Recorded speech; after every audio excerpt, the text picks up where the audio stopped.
e giù, sui tetti delle case si accendono per noi le luci nelle strade. La gente tira il fiato, tante grazie, meno male. Eccolo qua, è Natale. La radio passa già le canzoni di Sinatra e come una promessa se ne va una serenata. La cravatta che mi hai regalato l'anno scorso l'ho cambiata. Immagina che bello con i parenti a cena. Tuo padre accende il fuoco, prepara l'atmosfera. È quasi mezzanotte ma non puoi fermare il tempo questa sera. Eccolo qua, è Natale. Eccolo qua, è Natale. Eccola qua, una notte tra tante. Eccolo qua, è Natale.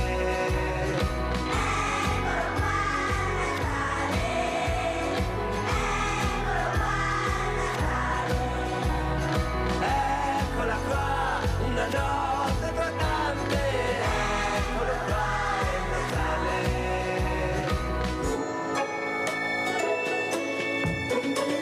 Qualcosa che non c'era, illumina le piazze, risveglia le città e il cuore alle ragazze.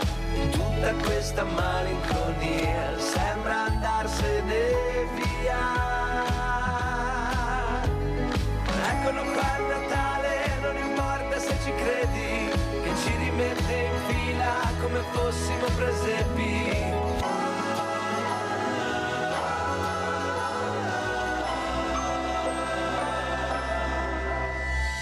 Eccolo qua, è Natale.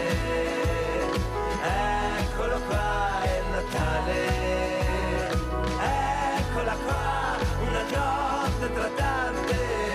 Eccolo qua, è Natale.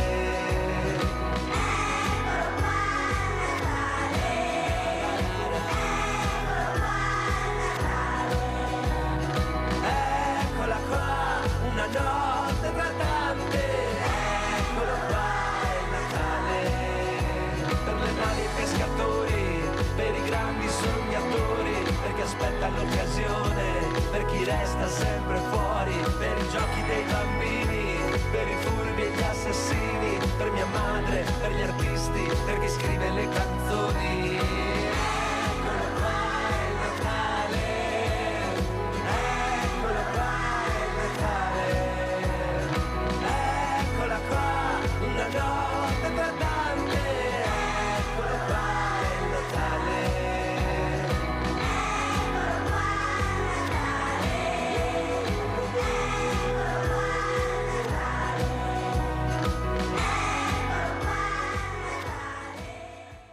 Vi ho svegliato bene, vero, questa mattina? Ormai è la settimana proprio decisiva, quella che si capirà quanti soldi si spenderanno, quanti ragazzi torneranno dall'estero per entrare in un'atmosfera diversa da dove vivono, che è quella italiana, quella natalizia, speriamo bene italiana.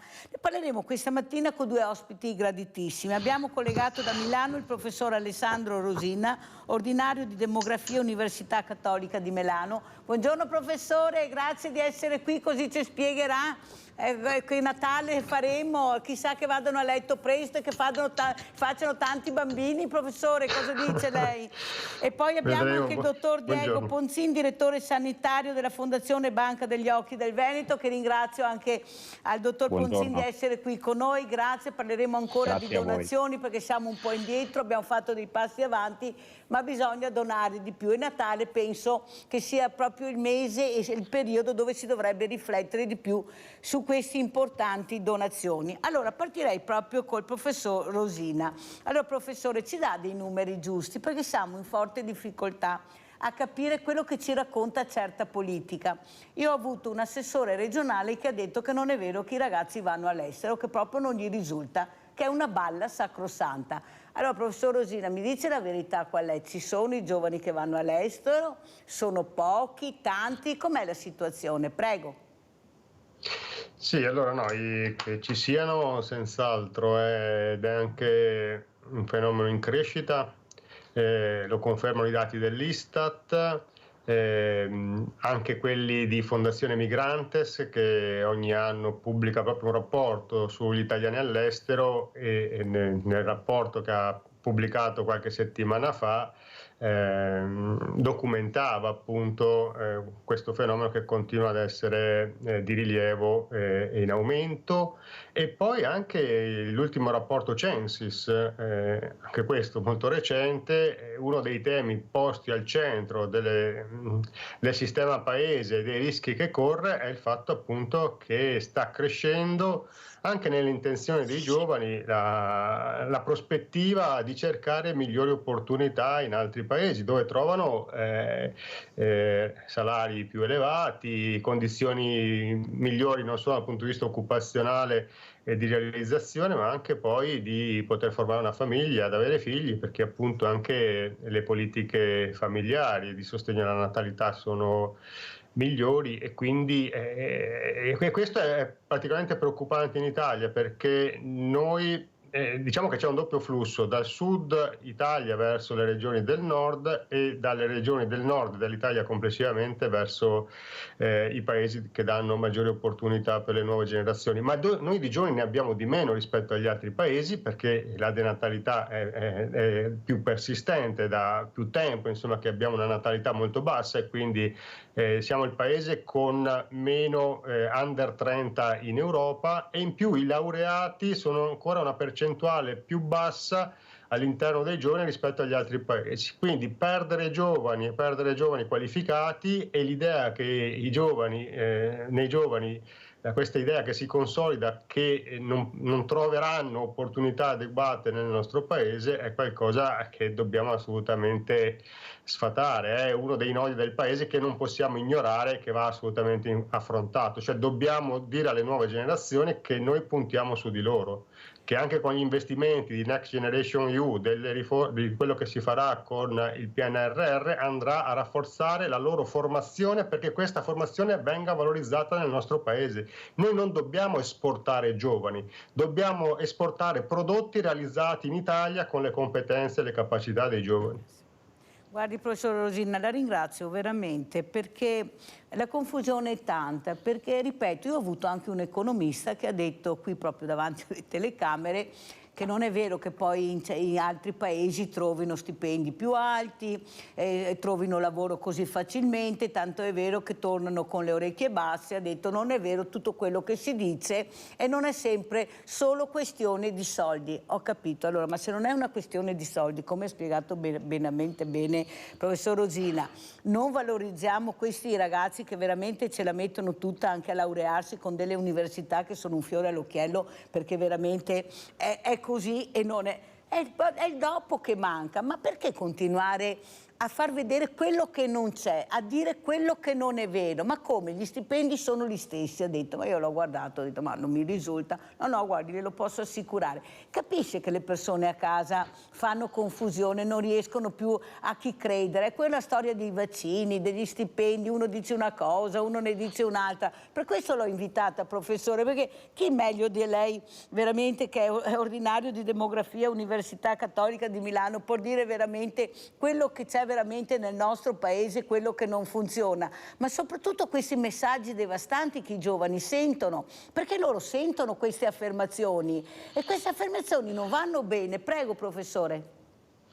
No, sì, tra l'altro io coordino l'Osservatorio Giovani dell'Istituto Toniolo, che è la principale indagine che c'è in Italia sulle nuove generazioni. Pubblichiamo ogni anno il rapporto giovani con il Molino, con indagini condotte da Ipsos, e quindi abbiamo un quadro continuo, insomma, della realtà dei giovani. E il peggio che si può fare è negare le difficoltà che i giovani vivono, perché questo messaggio di essere trascurati e che le loro difficoltà, gli ostacoli che vedono non sono riconosciuti e sono sottovalutati e sono ignorati, è il messaggio peggiore.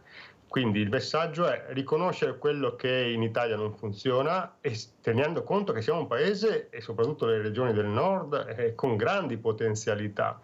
Quindi se noi investissimo sulle nuove generazioni, questo sarebbe il miglior paese in cui essere giovani, in cui realizzare i propri progetti di vita. Anche i giovani che vanno all'estero vanno, ma con il rammarico di non vedere la possibilità di essere riconosciuti nel proprio paese, e che il fatto che vanno ad arruolarsi alla forza lavoro della Germania o del Regno Unito o della Francia, eccetera, è qualcosa che fanno, ma vorrebbero invece poterlo fare nel nostro paese, vorrebbero poter tornare e poter portare anche l'esperienza fatta all'estero all'interno del nostro paese o dei luoghi di partenza. Ecco, questo è quello che dovremmo fare, cioè dire sì, ci sono delle difficoltà, però il paese ha grandi potenzialità, e ha grandi potenzialità se noi investiamo su di voi, e quindi noi faremo in modo di formarvi bene al meglio delle nostre possibilità, con le nostre università, con i nostri percorsi di formazione, miglioreremo le politiche attive del lavoro, faremo in modo che i giovani che studiano bene, che si impegnino, trovino il miglior lavoro possibile in cui possano sentirsi realizzati, ed è così che il territorio potrà crescere con voi. E facciamo questo patto generazionale, quindi, di un territorio che torna a crescere investendo fortemente sulle nuove generazioni. Ecco, questo penso sia il messaggio da dare ai giovani, cioè un paese, un territorio che cresce con loro, che li mette al centro, che li coinvolge, che riconosce le difficoltà, ma li aiuta a tirare fuori tutte le loro potenzialità. Mentre il voler negare che ci sono delle difficoltà, il voler negare che i giovani trovano ostacoli, il voler negare che di fronte a questa condizione molti se ne vanno all'estero, e dover negare dati che comunque ci sono, perché stiamo parlando di Istat, stiamo parlando di Censis, stiamo parlando di i centri di ricerca sostanzialmente più avanzati e anche di dati più solidi che abbiamo a disposizione. Questi non si possono negare. Il fatto che un giovane, anche ingegnere italiano, che va in Germania venga pagato il 50% in più, anche questo è un dato di fatto. E purtroppo però rischiamo di perdere anche molti altri giovani in molti altri settori, cioè anche gli infermieri di cui avremo bisogno, perché siamo una popolazione che invecchia, se trovano maggior possibilità di essere adeguatamente pagati in Germania, in Svizzera, eccetera, il rischio è appunto che li perdiamo, e questo diventa un problema anche non solo per l'economia, ma anche per il funzionamento del nostro sistema di welfare. La ringrazio, professor Rosina, è stato molto chiaro, parole semplici che arrivano dirette, e si capisce che il professor Rosina ha dato dei numeri veri, e quella che è la realtà, che non è di sicuro una realtà da essere ottimisti. Dottor Ponzin, lei è direttore sanitario della Fondazione Banca degli Occhi, una delle fondazioni più importanti. Ecco, questo donare, queste donazioni, questo popolo italiano che io dico sempre che è bravissimo, basta vedere anche nel mondo del volontariato. Com'è la situazione nel 2023 come donazione, proprio come Fondazione Banca degli Occhi, dottor Ponzin? Allora, potrei cavarmela dicendo semplicemente che la situazione è buona.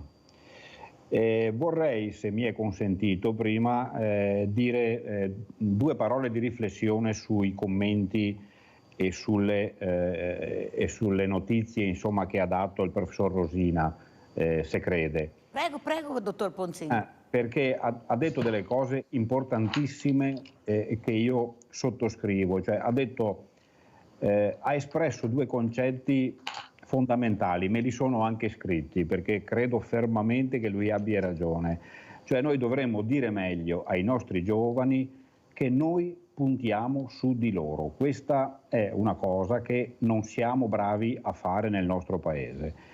E poi dovremo concentrarci sul fatto di rendere veramente l'Italia, che è un paese straordinario, che ha una qualità di vita e di socialità in genere, insomma, molto buona, renderlo davvero il miglior paese dove essere giovani. In questo momento noi non ci stiamo occupando di questo, e portando il tema sul tema dei ricercatori, adesso io insomma sono un medico, sto fuori da considerazioni economiche, quindi non vorrei parlare di stipendi, anche se mi sono occupato anche di questo, però insomma io conosco il mondo un po' il mondo della ricerca biomedica.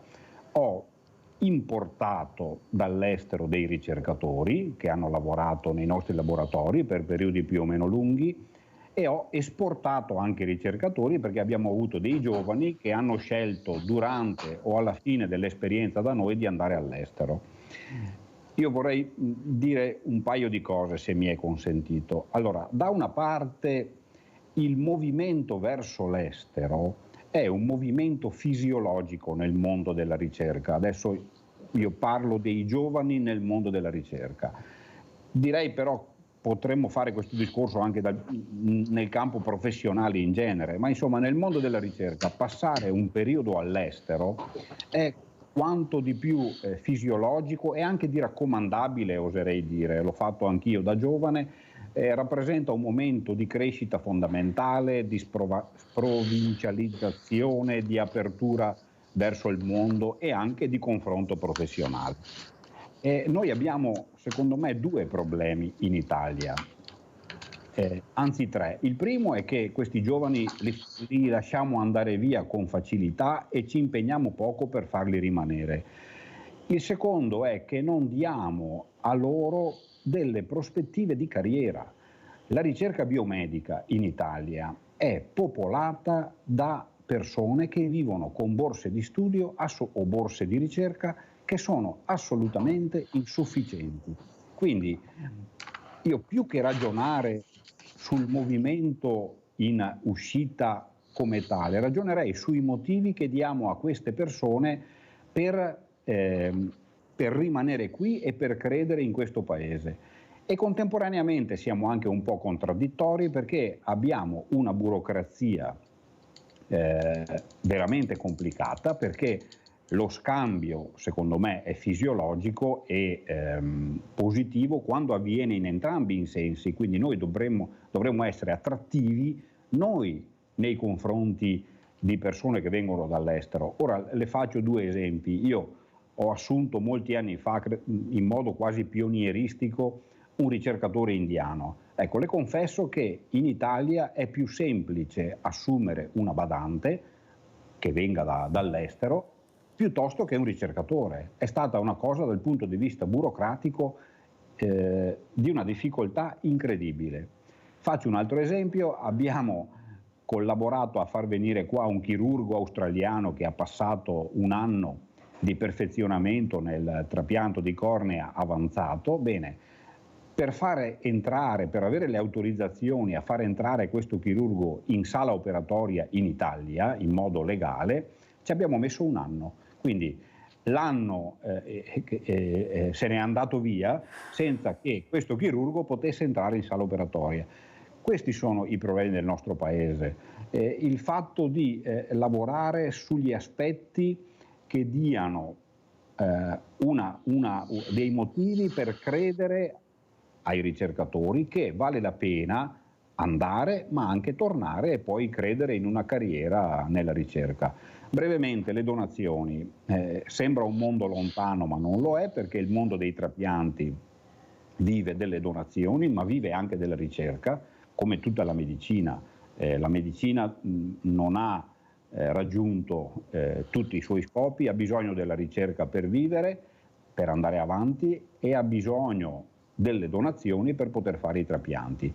Il Veneto, da questo punto di vista, ha passato un 2023 che possiamo ritenere ancora positivo, molto positivo se valutiamo il contesto, perché la medicina pubblica è in grande difficoltà, specialmente per i problemi relativi al personale, però l'attività di donazione è stata in crescita, sia quella dei tessuti che quella degli organi, e quindi noi abbiamo del personale negli ospedali che ci crede e che si dà ancora un gran da fare, e abbiamo la sensibilità della gente che quando incontra una buona organizzazione dona. Quindi da questo punto di vista io mi sento di chiudere questo 2023 con delle note molto positive. Mi fa molto piacere, dottor Ponzin, che abbia dato questi numeri e ha detto queste cose, anche perché ho avuto due genitori proprio la scorsa settimana che hanno perso la loro piccolina e hanno donato gli organi. Ecco, penso sia un gesto difficile, come hanno spiegato loro, ma importante nel momento che si capisce che altre persone potranno vivere in maniera serena con queste donazioni. È stato molto toccante questo incontro, ma fa capire quanto importante è anche l'informazione, ecco, che viene data, queste trasmissioni che cercano veramente di mettercela tutta, grazie a voi che spiegate anche molto bene l'importanza della donazione, ma soprattutto della ricerca, investire nella ricerca. Abbiamo Rinaldo da Venezia. Vai Rinaldo, ciao. Ciao Mirella e buongiorno ai tuoi ospiti.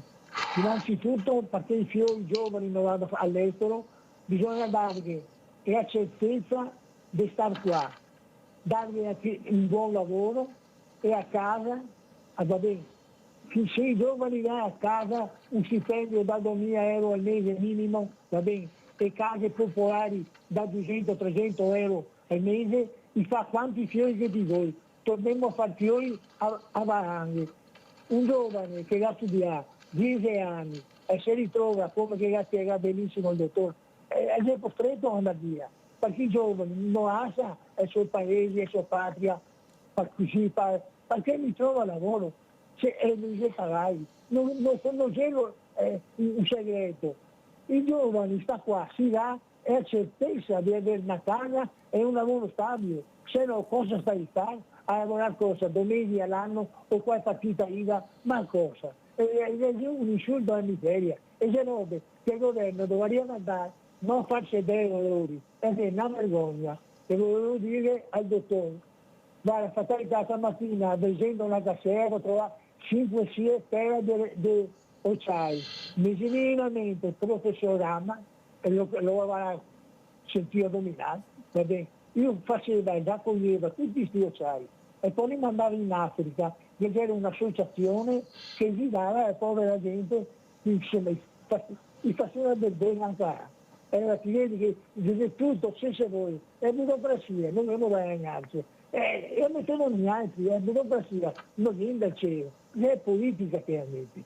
L'ultima roba che io ho visto una pubblicità che me l'ha toccato, nel senso che sa i panettoni per i cani, con il salmone, con la carne buona. Veloce Rinaldo, se no non ce la faccio, devo parlare anche gli ospiti, poi parleremo di panettoni ai gusti. La pubblicità di panettoni per i cani. Grazie Rinaldo, grazie, devo chiudere, se no l'ospite deve andare anche via prima, il dottor Ponzin. Comunque grazie della telefonata e di quello che hai detto. Allora, quello che però rammarica, professor Rosina, sentendo anche quello che è stato detto, è che veramente abbiamo una popolazione che si impegna anche per cercare di migliorare la qualità della vita. Il problema però, anche se giustamente il dottor Ponzini dice non voglio parlare di stipendi, però purtroppo la denatalità è dovuta anche a questo. Come fa un ragazzo vivere oppure anche laurearsi quando chiedono per una stanza 600-700 euro conforme dove si trova? Ecco, e c'è il silenzio assoluto su questo. Gli ostelli sono pochissimi, ecco, gli operai specializzati, ma la formazione, dove andiamo a farla la formazione? Adesso si rendono conto che mancano questi, ma prima non lo sapevano. Ma perché non si vuole ascoltare? E quando intervistiamo questi giovani, professor Rosina, sono giovani che hanno veramente le idee chiare su quello che si potrebbe fare, sui loro bisogni. Io ho avuto una paralimpica, una campionessa che ha detto io direi questo alla politica. Ho avuto una ricercatrice che è giovane, che vive in Norvegia, io direi questo, è sempre così, cioè le idee ci sono, il problema è che non vengono ascoltati. Ma allora, se non si ascolta, che fine farà questo paese? Perché se continuiamo a non fare figli e la popolazione che invecchia, prego professore. Sì, questo è quello che rischiamo, perché noi abbiamo una popolazione anziana che continua ad aumentare. E questo è positivo perché aumenta la longevità. Quindi l'Italia non è diversa dagli altri paesi europei con cui ci confrontiamo perché noi abbiamo più anziani, perché la longevità del nostro paese è analoga alla Svezia, alla Francia, agli altri paesi. Quello che fa la differenza è che loro però investono non solo sul benessere degli anziani, ma proprio per investire sul benessere degli anziani investono anche sui giovani, perché altrimenti la denatalità va a ridurre la popolazione che entra nella forza lavoro e che entra nelle aziende, nelle imprese, nelle organizzazioni.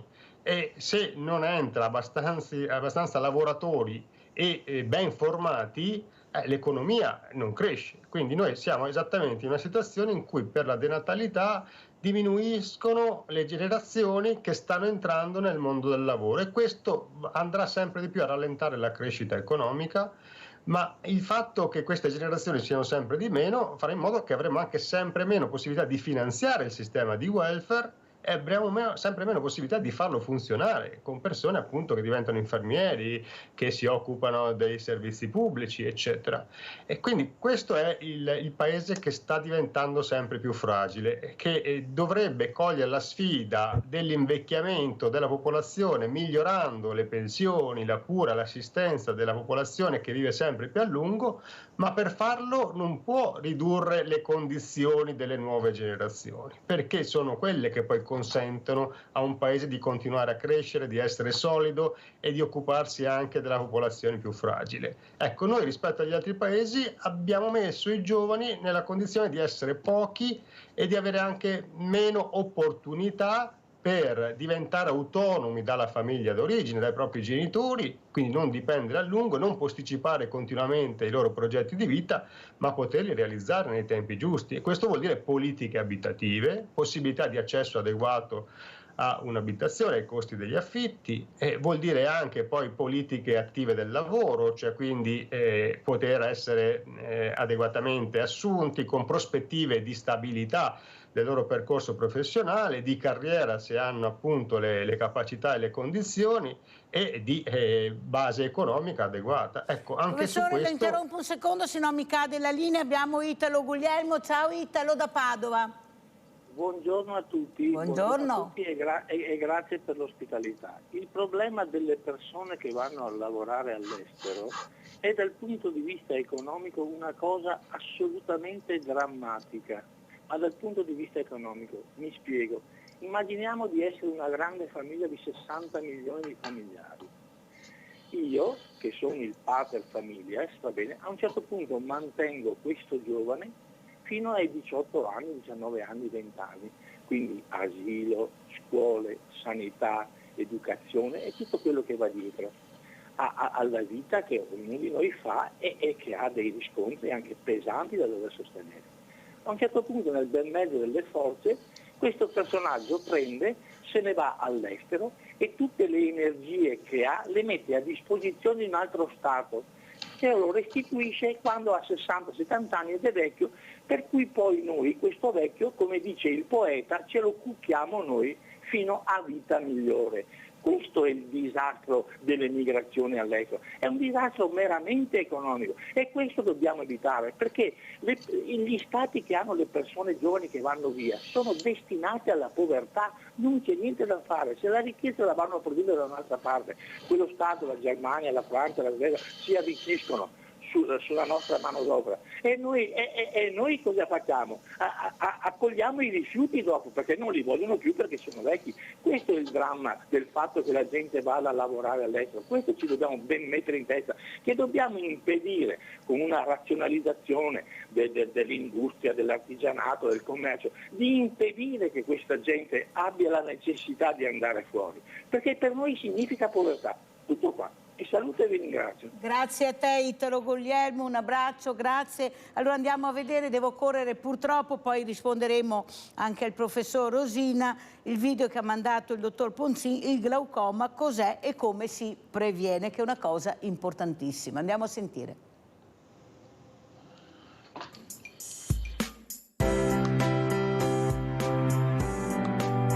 Il glaucoma è una neuropatia, quindi una malattia cronica che produce un danno progressivo al nervo ottico. In realtà a degenerare sono cellule, che sono cellule molto importanti contenute nella retina, si chiamano cellule ganglionari e sono cellule appunto che servono a mandare la luce nelle zone del cervello deputate alla vista. Il glaucoma che non sia controllato e che quindi progredisce produce un danno alla quantità, alla porzione di mondo che riusciamo a vedere, quindi un danno al nostro campo visivo. Questo danno, una volta che è stato prodotto, non è recuperabile.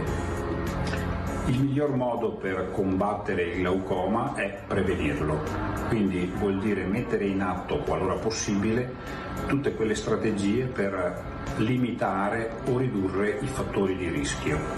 Alcuni fattori di rischio non possiamo eliminarli, per esempio la familiarità, per esempio alcune caratteristiche anatomiche dell'occhio. Però un importante fattore di rischio per l'insorgenza e la progressione del danno glaucomatoso è la pressione intraoculare, quindi la pressione dei liquidi che esistono nella porzione anteriore dell'occhio. Se questa pressione è elevata o comunque troppo elevata per quel particolare occhio, abbiamo a disposizione molti farmaci per controllarla in modo adeguato.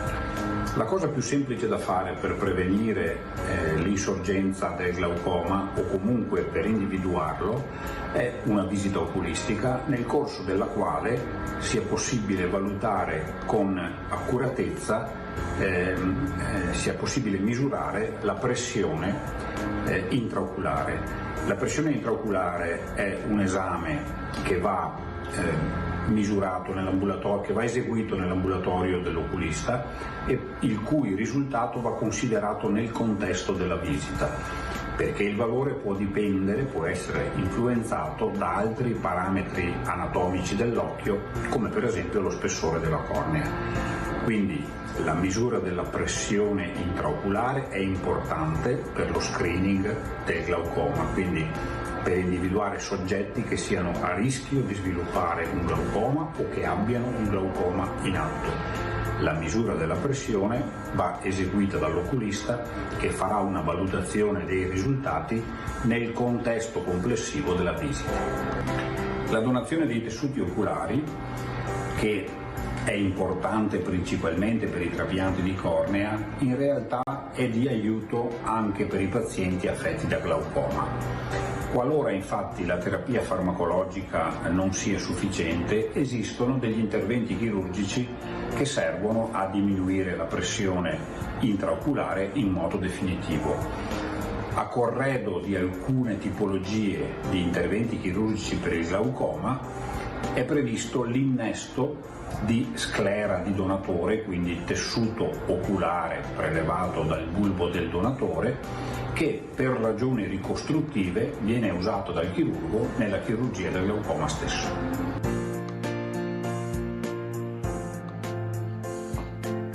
Avete ascoltato bene? Più chiaro di così, pubblicità.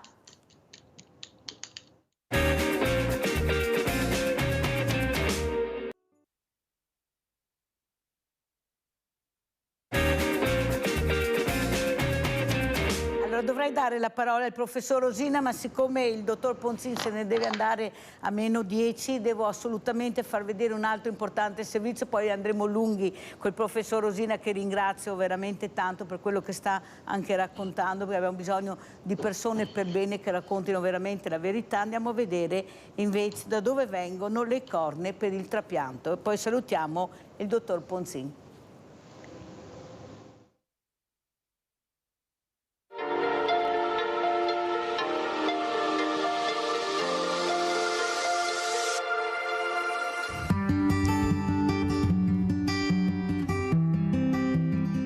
Io sono Ilaria Zorzi, sono un medico, sono responsabile dell'ufficio procurement, che è questo ufficio dove lavorano oltre a me altre 4 colleghe, e ci occupiamo principalmente di ricevere le segnalazioni dai coordinamenti ospedalieri e dai reparti di degenza quando ci sono delle proposte di donazione che vengono accettate dai familiari. Quello che ci aiuta ad affrontare tutti i giorni il contatto con storie che a volte sono abbastanza pesanti è la consapevolezza che c'è un dopo. Quello che facciamo noi è orientato a preservare il valore della donazione, ma anche a dare una speranza a chi riceverà questo dono, quindi facciamo un pochino da ponte tra chi se n'è andato e chi invece riceverà il suo dono, ed è, penso, il surplus, la parte più preziosa che ci rimane nell'affrontare certe storie. direi che la cosa che accomuna tutte queste storie di donazione è sicuramente il fattore umano, la componente che è il valore più grosso, che è il surplus della donazione è proprio questa, vedere dove nascono le donazioni in situazioni di dolore, di disperazione, vedere che ci sono famiglie che pur travolte dalla situazione hanno il tempo di fermarsi, di dire sì, facciamo questa cosa perché la persona che io amavo e che ho perso avrebbe voluto che si facesse così, o ha lasciato scritto, desidera, mi ha fatto sapere che questa era la sua volontà.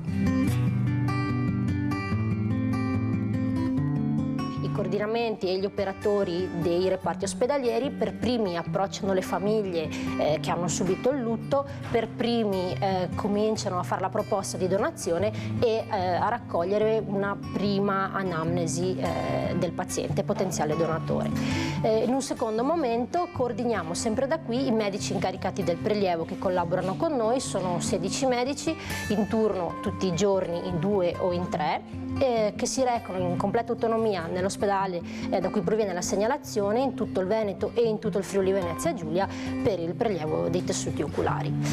La seconda parte del nostro lavoro si svolge una volta che i tessuti sono arrivati in fondazione e riguarda la selezione del donatore, ossia l'approfondimento, la lettura, la revisione delle cartelle, delle storie cliniche dei donatori, in maniera da assicurarci che non ci sia il rischio di trasmettere con il trapianto di cornea delle patologie del donatore al ricevente. Per dare qualche numero, l'anno scorso abbiamo revisionato un numero molto vicino alle 2000 cartelle cliniche.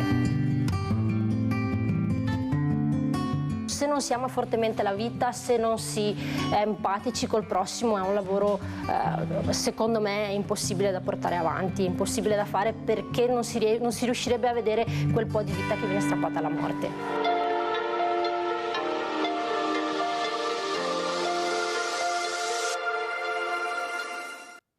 Allora, intanto la ringrazio per questi video, dottor Ponzin, molto belli, molto importanti, la ringrazio veramente. Come ci saluta, dottor Ponzin? Che auguri vuole fare, che messaggio vuole dare? Guardiamo anche la copertina del libro, perché il dottor Ponzin, oltre a essere un medico, è anche uno stimato, veramente apprezzato scrittore. Prego, dottore, come che appello ci fa questa mattina? Cosa vuole dirci e come ci saluta?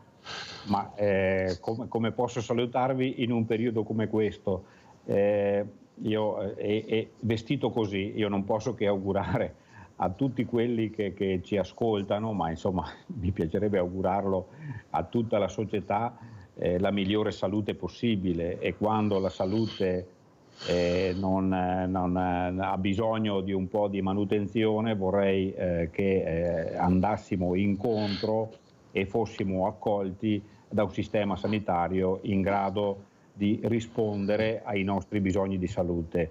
E mi aggancio sempre alla salute come è stata definita dall'OMS, quindi non solo come uno stato di benessere fisico, ma uno stato anche di benessere mentale, psicologico e, non ultimo, relazionale. Perché quando diciamo, stiamo in difficoltà abbiamo bisogno non solo di stare meglio, abbiamo bisogno anche di sentirci meglio e abbiamo bisogno di non sentirci soli. Questo direi che è il mio augurio per tutti. È stata fatta passare brevemente la copertina di una raccolta di poesie che contiene alcune mie poesie di un editore di Roma che si chiama Dantebus, che ha raccolto un po' di chiamiamoli così, di scritti di poeti che sono uniti da un tema che è un po' quello della leggerezza. Io credo molto alla poesia come modo non solo di esprimersi, ma anche proprio di incontrare una forma di letteratura che è in grado di farci crescere. Quindi invito tutti ad avvicinarsi ai libri, o a non perdere il contatto con i libri, ma ad avvicinarsi anche alla poesia. A volte una breve poesia può essere sufficiente a rendere una giornata migliore. Infatti ogni sabato io leggo una poesia, ecco, leggerò anche queste, perché mi piace molto, in un momento dove si parla molto di femminicidi, di parlare di poeti, ecco, sentire questa parola magica, l'uomo poeta, l'uomo bellissimo. Grazie veramente al dottor Ponzin di essere stato con noi, veramente grazie, buon Natale, ci sentiremo dottor Ponzin per gli auguri, personalmente devo farglieli, grazie. Adesso andiamo invece dal professor Rosina. Professor Rosina, c'è sempre un filo di Arianna che conduce con i miei ospiti, perché abbiamo visto una giovane molto preparata, perché questi sono i nostri giovani, che ancora, qualche diversamente giovani, non pochi sfortunatamente, non si fidano dei giovani. Dottorino è troppo giovane. Ecco, cosa vuole dire invece lei, poi che tutti i giorni parla con questi giovani, li ascolta, che è una cosa fondamentale. Io li trovo preparatissimi, sensibili, molto predisposti anche a un futuro di un ambiente pulito. Ecco, questo è quello che interessa loro, un ambiente migliore. Prego, professor Rosina. Sì, è vero che molti giovani sono un po' disorientati rispetto alle scelte da fare e all'impegno da mettere nel presente, anche rispetto a come costruire in maniera solida il proprio futuro. È vero anche che molti giovani sono molto esposti al rischio di demotivarsi, ma questo succede appunto se attorno non trovano un contesto supportivo che li incoraggia a guardare con fiducia la realtà che cambia e sentirsi come protagonisti di un cambiamento che diventa con loro miglioramento. Cioè serve un riconoscimento del fatto che i giovani sono nuovi, sono la novità che arriva nella società e che va riconosciuta per come sono diversi dalle generazioni precedenti, ma aiutati a trasformare questa loro novità e diversità in valore.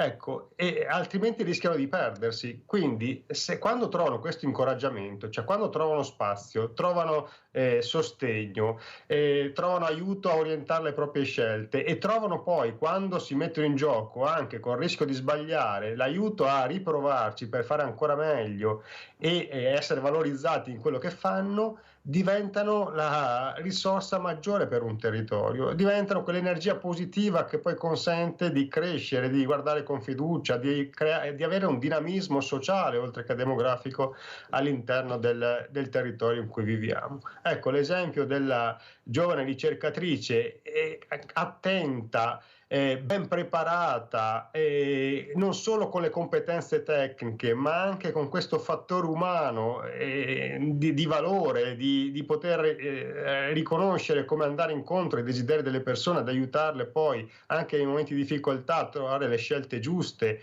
e poter poi creare una comunità più solida che guarda anche, riesce a guardare avanti anche rispetto alle difficoltà che poi dalle famiglie possono essere vissute. È sicuramente un esempio importante e io penso che questo deve essere un po' il nostro punto di riferimento, cioè se noi vogliamo avere una società che cresce e che continua ad essere vitale, dobbiamo aiutare i giovani a trovare riconoscimento nella loro qualità. Perché poi l'investimento sulla qualità dei giovani diventa anche poi un incoraggiamento alle loro scelte di vita e quindi anche la quantità dal punto di vista demografico ha un riscontro positivo, cioè se noi li aiutiamo a essere incoraggiati a realizzarsi dal punto di vista dei loro progetti di vita e della loro formazione e del loro riconoscimento che attraverso le loro nuove competenze il territorio migliora con loro, formeranno anche una famiglia, avranno figli, rimarranno sul territorio e si sentiranno parte attiva del territorio che cresce con loro. Ecco, questo è il messaggio principale. Allora, investire sulle nuove generazioni vuol dire ma dargli devo assolutamente fiducia. dirle una cosa. Non so se lei è il corrente, ma io ho bisogno dell'aiuto di tutti perché mi sa che c'è un silenzio assordante che fa male. Io ho avuto ospiti medici per l'ambiente, l'ultimo la scorsa settimana. È stato fatto un test nelle zone rosse dove ci sono questo inquinamento dai FAS e hanno fatto un test sullo sperma di giovani dai 18 ai 30 anni, è andato molto male, professore. Molto male, che sembra che questo inquinamento stia dando dei risultati molto negativi. Questi medici stanno cercando di far capire invece l'importanza di questi studi, della ricerca, per capire cosa sta succedendo. E pensi, professor Rosina, che non riescono ancora a trovare 100.000 euro per continuare le indagini. Allora io penso che tutti quanti dobbiamo rimboccarci le maniche e far capire a questa politica che non ascolta che bisogna assolutamente essere ascoltata, perché se 1 più 1 fa 2 sono numeri molto preoccupanti. Lo so che a Natale bisogna sempre vedere, ecco, la bella festa, Cortina. Io sono indignata, si continua a parlare della pista da bob, ma non si trovano i soldi per i farmaci per gli anziani nelle case di riposo, perché bisogna pur dirlo, stiamo accontentando qualcuno a scapito di molti, ma chi se ne frega di quelli che stanno veramente soffrendo in silenzio. Ma questo messaggio che arriverà ai ragazzi, professore, si pensi, perché parliamo di natalità, ma se questo, ecco, questi esami che ha spiegato molto bene questo medico, Medici per l'Ambiente, non gli ultimi della classe, con questi test, ecco, che messaggio devastante arriva a questi ragazzi? Perché poi questi ragazzi in futuro diranno, ma noi potremo avere figli, avremo una famiglia, perché non ci sono neanche dati certi che le cose vadano bene. Prego, professor Rosina, mi scusi, ma dovevo dirglielo, perché penso che sia una cosa molto importante che lei sappia.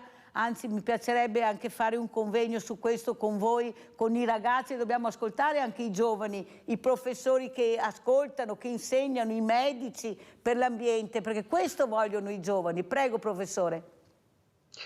Sì, effettivamente questo è uno degli aspetti comunque importanti, perché l'inquinamento diminuisce e ha delle conseguenze negative anche sulla proprio capacità biologica di avere figli. Quindi se questo si combina, a parte quindi poter ridurre questi rischi e quindi anche costruire contesti più sani e quindi anche ricerche che consentano di capire meglio, ecco, l'impatto che ha e come si può intervenire, però teniamo presente che una condizione di questo tipo, che già di per sé riduce la possibilità di concepimento, se poi i giovani comunque iniziano a formare una famiglia molto tardi perché non hanno le condizioni di accedere a un'abitazione e di stabilizzare il proprio percorso lavorativo, la combinazione di queste due cose poi porta effettivamente ancora di più a dover rinunciare ad avere figli o ad averne molti meno rispetto ai propri desideri, e questo diventa appunto ha poi delle conseguenze, come abbiamo detto, sociali ed economiche, e ancora meno ricchezza per poter investire poi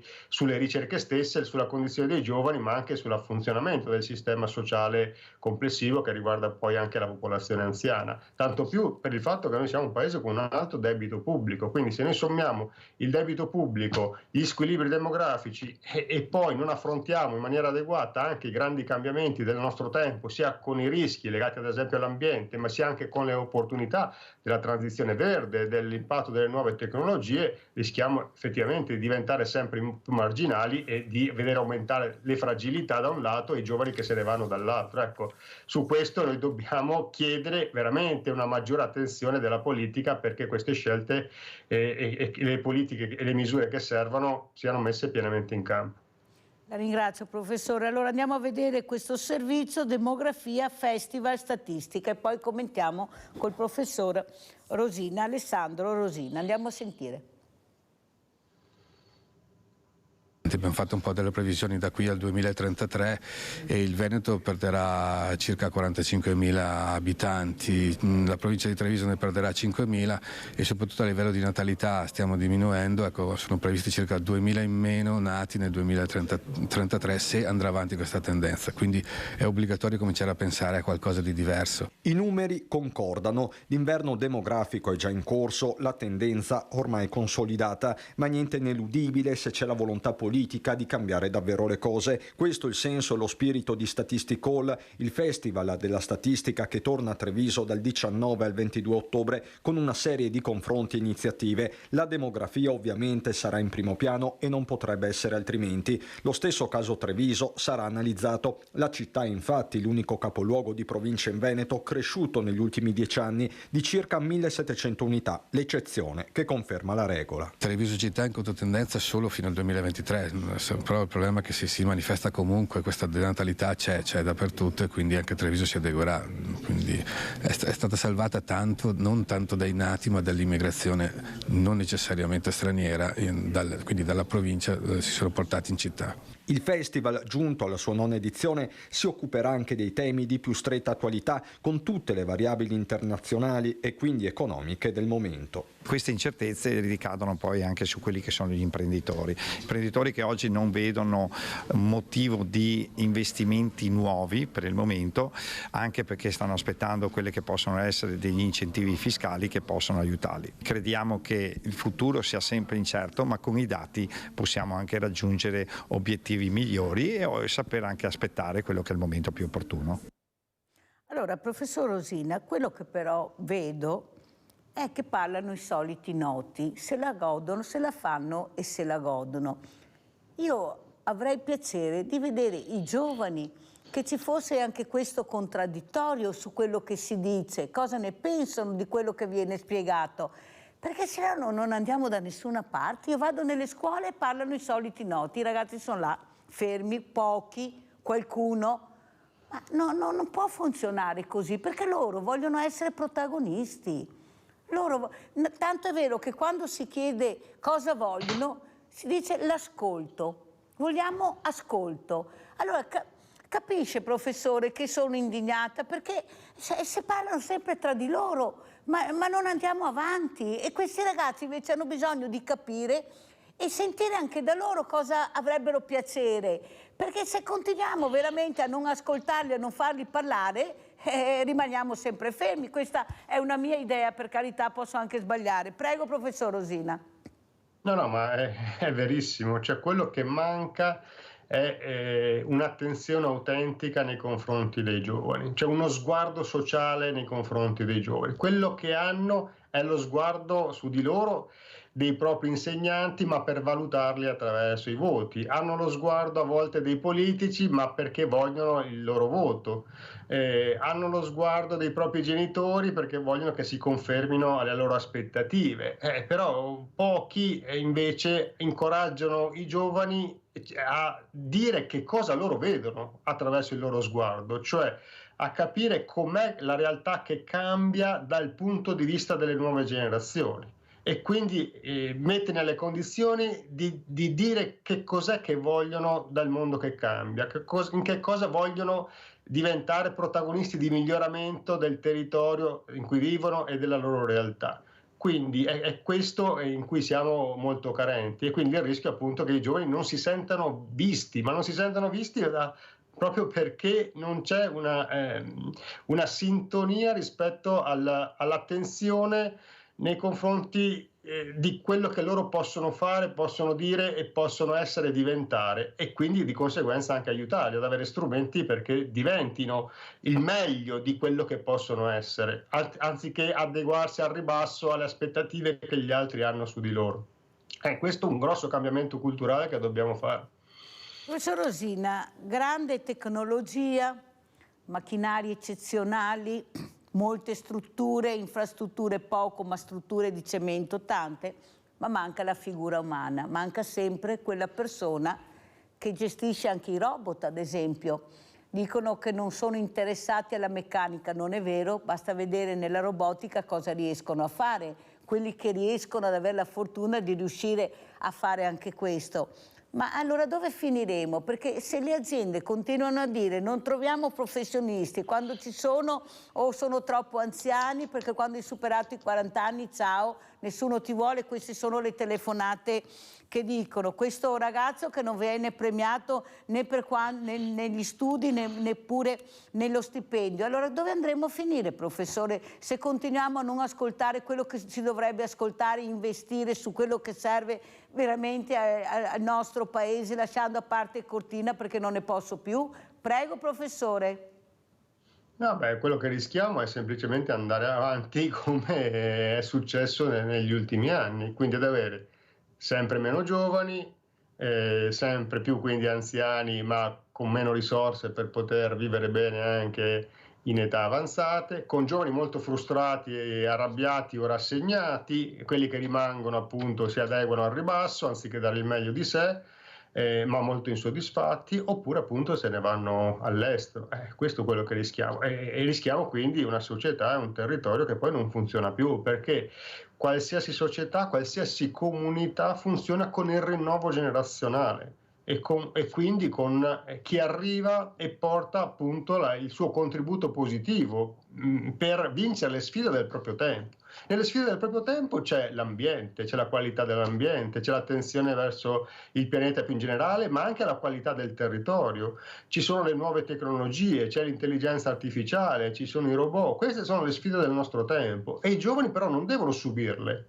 Non devono subire un ambiente che si inquina e un territorio che si degrada e nuove tecnologie che tolgono posti di lavoro. Devono invece diventare protagonisti con le loro competenze e con la loro sensibilità a cogliere la sfida della transizione verde, quindi di nuovi posti di lavoro che consentono di portare le sensibilità nei confronti dell'ambiente e quindi anche essere molto più produttivi, ma in senso positivo rispetto alle opportunità dello sviluppo sostenibile e anche riguardo alle nuove tecnologie che possono consentire di lavorare in un ambiente più sicuro, di aumentare la produttività e di enfatizzare il fattore umano, perché giovani preparati con adeguate competenze possono agire in un ambiente di nuove tecnologie portando la loro differenza rispetto al robot, che è il fattore umano, che verrà sempre più cercato, perché le aziende saranno a parità di innovazione tecnologica, ma ciò che sarà il valore competitivo di un'azienda e di un'organizzazione sarà la loro valorizzazione del capitale umano.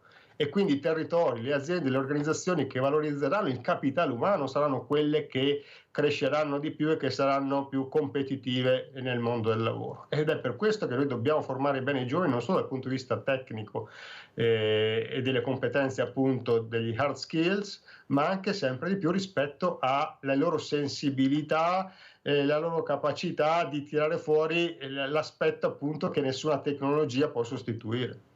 Senta professore, non voglio metterla in imbarazzo, ma ci tengo tantissimo. Visto che lei è un professore dai voti e giudizi, che voto darebbe alla politica in generale, parlo professore, in generale, senza da... E alla politica in generale, proprio rivolta ai giovani, però è quello che voglio capire. Che voto darebbe o che giudizio darebbe, professor Rosina? Sicuramente un giudizio insufficiente, non irrecuperabile, ma insufficiente.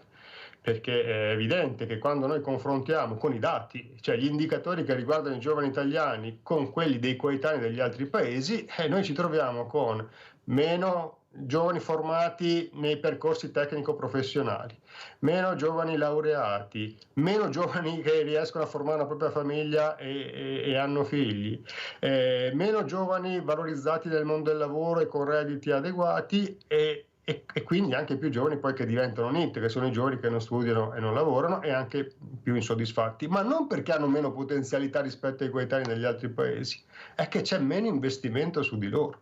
Ecco, è questo il gap che porta a un giudizio negativo nei confronti della politica, cioè il doppio divario tra la condizione che hanno i giovani italiani rispetto ai paesi con cui noi dobbiamo confrontarci, come Francia, Germania, Svezia, se vogliamo anche Spagna, eccetera, e soprattutto il divario tra il potenziale che i giovani possono essere in grado di mettere in campo, cioè il loro potenziale, i loro desideri, e le condizioni invece che noi diamo perché si realizzino. Ecco, questi due divari fanno sì che sono il margine all'interno del quale la politica deve agire in senso positivo, cioè deve dimostrare di fare la differenza nel ridurre questo divario tra la potenzialità dei giovani e le condizioni oggi in cui si trovano e tra gli indicatori che i giovani hanno in Italia e le opportunità che hanno negli altri paesi. Qui la politica deve fare molto di più, altrimenti il giudizio negativo dei giovani verrà dato attraverso il fatto semplicemente di andarsene altrove. E questa sarà la bocciatura maggiore nei confronti della politica italiana. Allora ringraziamo tantissimo il professor Alessandro Rosina, ordinario di demografia all'Università Cattolica di Milano. Auguriamo buone feste al professor Alessandro Rosina per averci spiegato così bene cosa si può anche fare, che non è tutto perduto, però bisogna investire, crederci e dare fiducia a questi ragazzi che proprio ce la stanno mettendo tutta per farci capire che loro ci sono. Ecco, e noi invece stiamo guardando, non noi, ma la politica da un'altra parte, purtroppo. Grazie veramente professor Rosina, buone feste, buon lavoro, grazie. Pubblicità. Grazie a voi.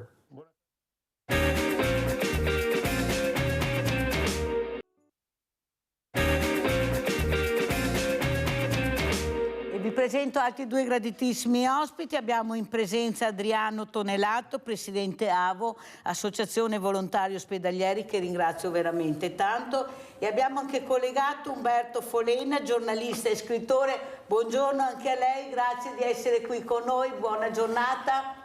Buongiorno anche a voi. Ecco, la sentiamo anche bene. Allora, partirei proprio da questo giornalista scrittore. Non so se ha sentito quello che ha detto il professor Alessandro Rosina, se ha seguito qualcosa, se era collegato o non era collegato, però c'è molta preoccupazione per questi ragazzi che invece di veramente di fermarli, di valorizzarli, ecco, se ne vanno via perché non trovano proprio quella dignità che vorrebbero trovare dopo tanti anni di studio e di professionalità. Prego Folena, cosa ci racconta lei come giornalista e scrittore? Che libro scriverebbe su questi giovani? Contentissimo di vedere Alessandro Rosina, che è un amico anche del quotidiano su cui scrivo, Avvenire, e siamo sentiti varie volte. E sono felice che qui in questa emittente possiate contare su ospiti di questa levatura. Avevate il massimo stamattina, non so se siete resi conto. Grazie. Rosina è il massimo. Fa piacere poi sentirlo dire da lei, perché magari a casa Folena non sanno chi è, invece avete capito che avevamo ospite anche questa mattina. Anche con me avete il massimo comunque, lo so. Voglio dire. No, insomma, bisogna... se no non l'avrei invitato. Diciamo la verità. Folena non l'avrei invitato, solo il massimo nella mia trasmissione. Ecco, dei giovani sono ricoperti da una valanga di retorica. Intanto c'è questo vezzo che è di ogni generazione adulta di parlare male dei giovani. Questi giovani che non hanno voglia di fare niente, questi fannulloni. Se non fanno niente perché non fanno niente, se fanno qualcosa fanno delle cose inutili oppure sono diretti dai partiti o da qualcun altro. Insomma, qualunque cosa facciano sbaglio. A me non sembra che ci sia da parte del mondo adulto, e mi ci metto dentro, perché io appartengo a questo mondo, anzi degli adulti più adulti, non mi sembra che ci sia amicizia o simpatia. E soprattutto noi siamo così bravi nell'universo dei giovani, che è un universo, è fatto di varie galassie, sono tanti tipi di giovani, siamo così bravi da individuare quasi soltanto i giovani, quelli che delinquono, quelli che fanno qualcosa che non va, che sono marginali, inchieste sui giovani che stanno male, per carità stanno male, ma dei giovani eccellenti che abbiamo in Italia, che vincono premi internazionali, che avviano attività di lavoro contro tutti, nonostante tutti da giovani. Ce ne sono tantissimi, gente che conclude gli studi nei tempi, ma siccome rimangono ai margini della cronaca, addirittura fuori dalla cronaca, c'è questo vezzo. Non è solo di questa epoca, Mirella, è di tutte le età giovanili. Abbiamo perfino le tavolette dei Sumeri che parlano male di giovani. Questi giovani che non obbediscono più ai genitori, questi giovani che non hanno voglia di fare niente. Sono migliaia di anni che ce la prendiamo. Recentemente un articolo sulla Stampa, uno scrittore, giornalista, diceva: ma non è che noi ce la prendiamo con i giovani perché non siamo più giovani, c'è un pizzico di invidia, un pizzico di rabbia nei loro confronti, ma qua andiamo a finire chissà dove.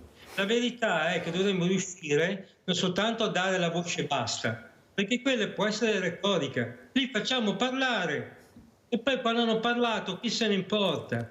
L'ascolto non è solo un ascolto fatto con le orecchie, è un ascolto fatto con il cuore, con l'anima e con l'intelligenza. Vanno ascoltati con intelligenza, altrimenti torniamo a fare i vecchi badbogi, i vecchi barboni scontenti che ce la prendiamo, questi giovani che bestemmia, che beve, che va di qua di là, dimenticandoci di quando noi eravamo giovani, eravamo perfetti, eravamo meravigliosi, eravamo tutti nella gioia dei nostri genitori. Quindi sui giovani occorre non fare assolutamente della retorica. Molto chiaro, Folena, però quello che io vorrei far capire anche con queste trasmissioni, e vi ringrazio di essere qui e di cercare di far capire l'importanza che hanno questi giovani, che sono questi, io li divido in due: i diversamente giovani sono dei scrigni meravigliosi, anche quelli abbandonati a se stessi, se non hanno delle famiglie che li supportano, pochi. Questi giovani, basta vedere i suicidi che abbiamo anche qui nel nostro territorio. E poi quando vengo invitata in 2 istituti importanti di Treviso, dottor Folena, sento questa ragazza che alla fine, dopo aver sentito tutti questi soloni, che avevano tutte le risposte in tasca, ma se la facevano e se la godevano tra di loro, con pochissimi ragazzi, studenti che ascoltavano, questa ragazza che prende il microfono, questa studentessa, e dice: ma noi abbiamo bisogno di ascolto. E rivolta ai docenti ha detto: ascoltateci, perché ognuno ha una sua personalità, un modo di vedere, di studiare, di captare quello che avviene nelle nostre scuole, nei nostri istituti. E io ho battuto le mani, l'ho applaudita e gli ho detto: grazie per quello che hai detto. Non le dico, dottor Folena, come mi hanno guardato i docenti, i soloni. Qualche nonno ha applaudito, perché c'erano anche nonni e genitori.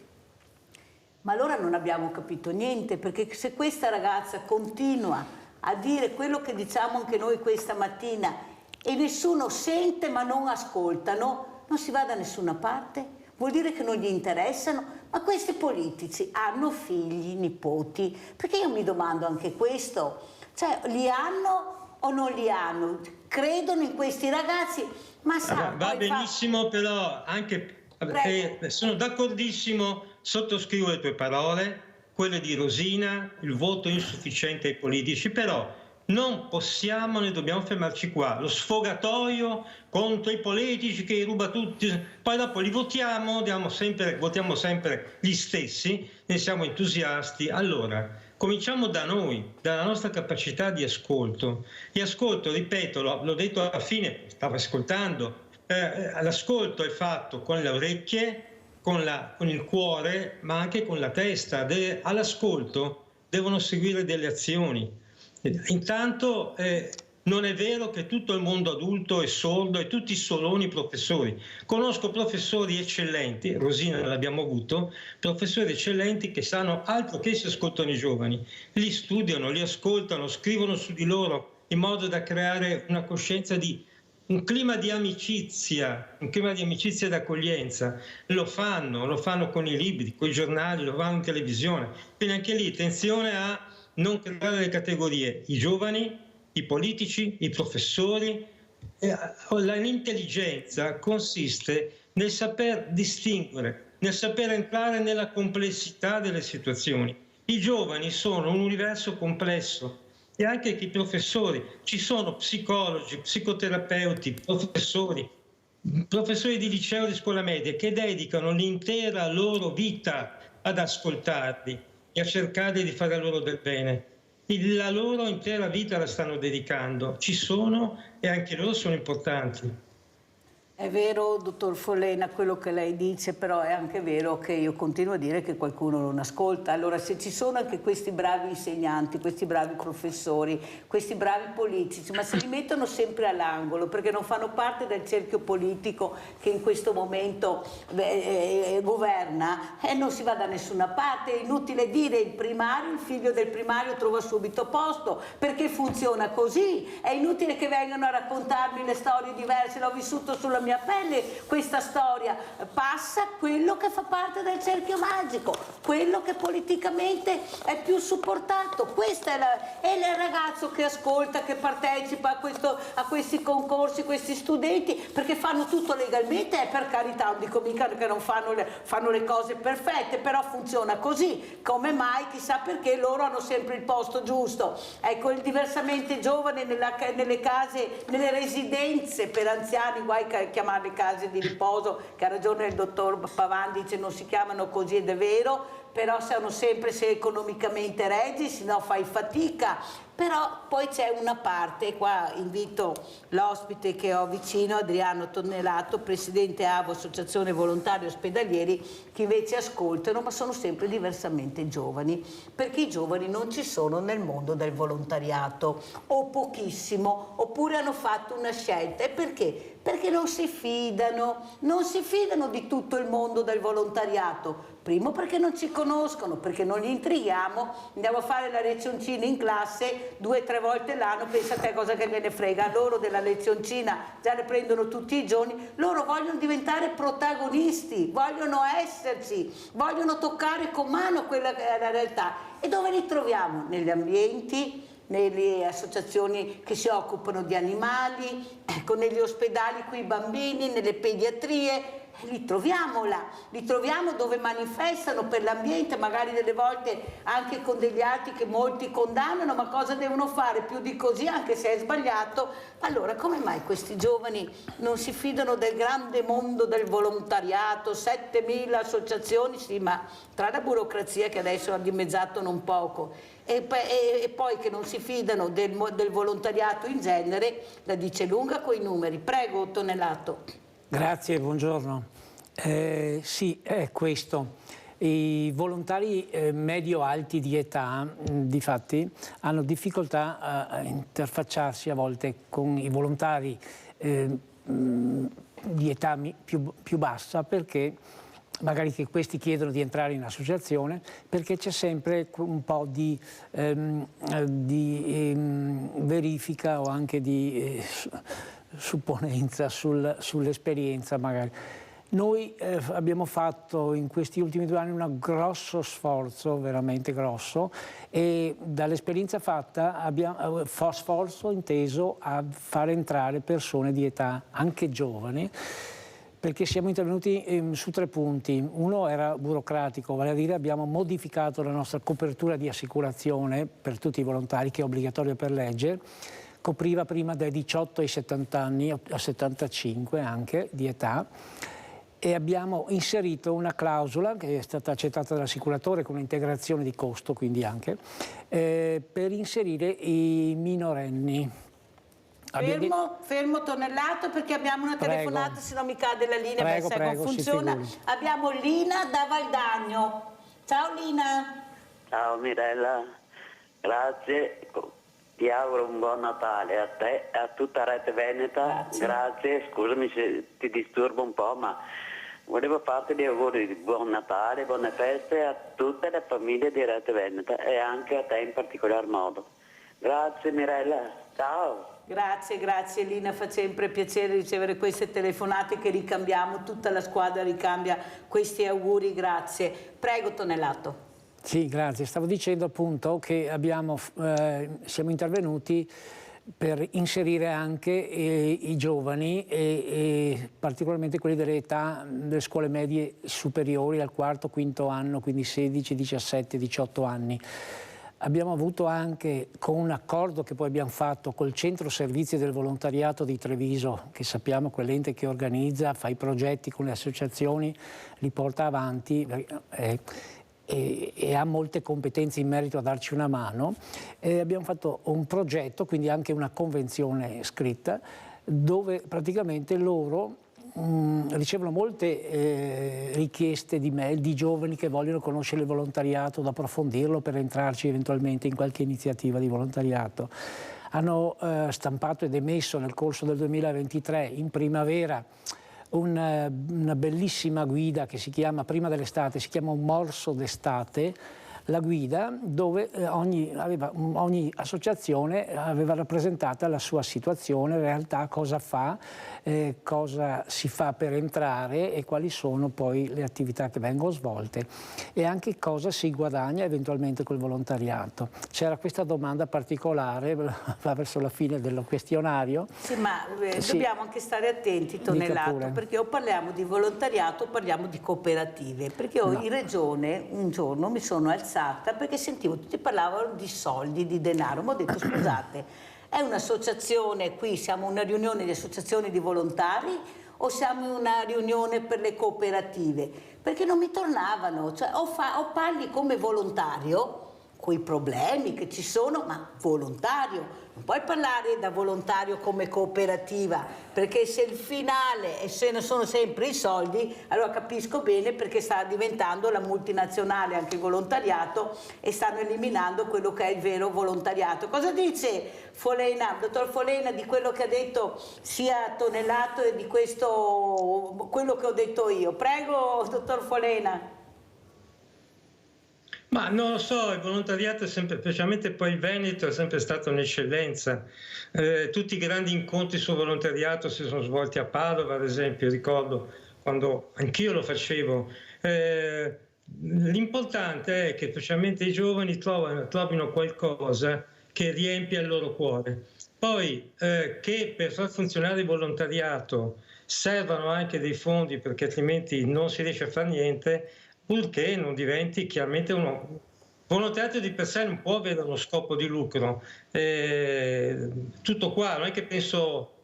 Non ho altri pensieri particolarmente acuti. Poi però mi fai parlare del mio libro, perché mi avete invitato. Ma abbiamo tempo per parlare del libro, dottor Foleno, non si preoccupi che ne parleremo di sicuro. Non mi dimentico del suo libro, però abbiamo Maurizio da Arri adesso. Ciao Maurizio. Ciao Mirella e buongiorno ai tuoi ospiti. Ciao. Volevo parlare un attimo col dottor Folena. Prego. E niente, allora io capisco, dottore, che ci sono tanti bravi giovani, però ci sono anche tanti lavattivi che non hanno voglia di lavorare e questo è un dato di fatto. E poi ci sono quelli che si drogano, vanno a fare marachelle in giro, spaccano tutto, le movide e questo e quell'altro. E poi ci sono anche quelli tipo come nuova generazione, che sono tutti giovani quelli là, che vanno a fare danni ai monumenti. Ne vogliamo parlare di queste persone?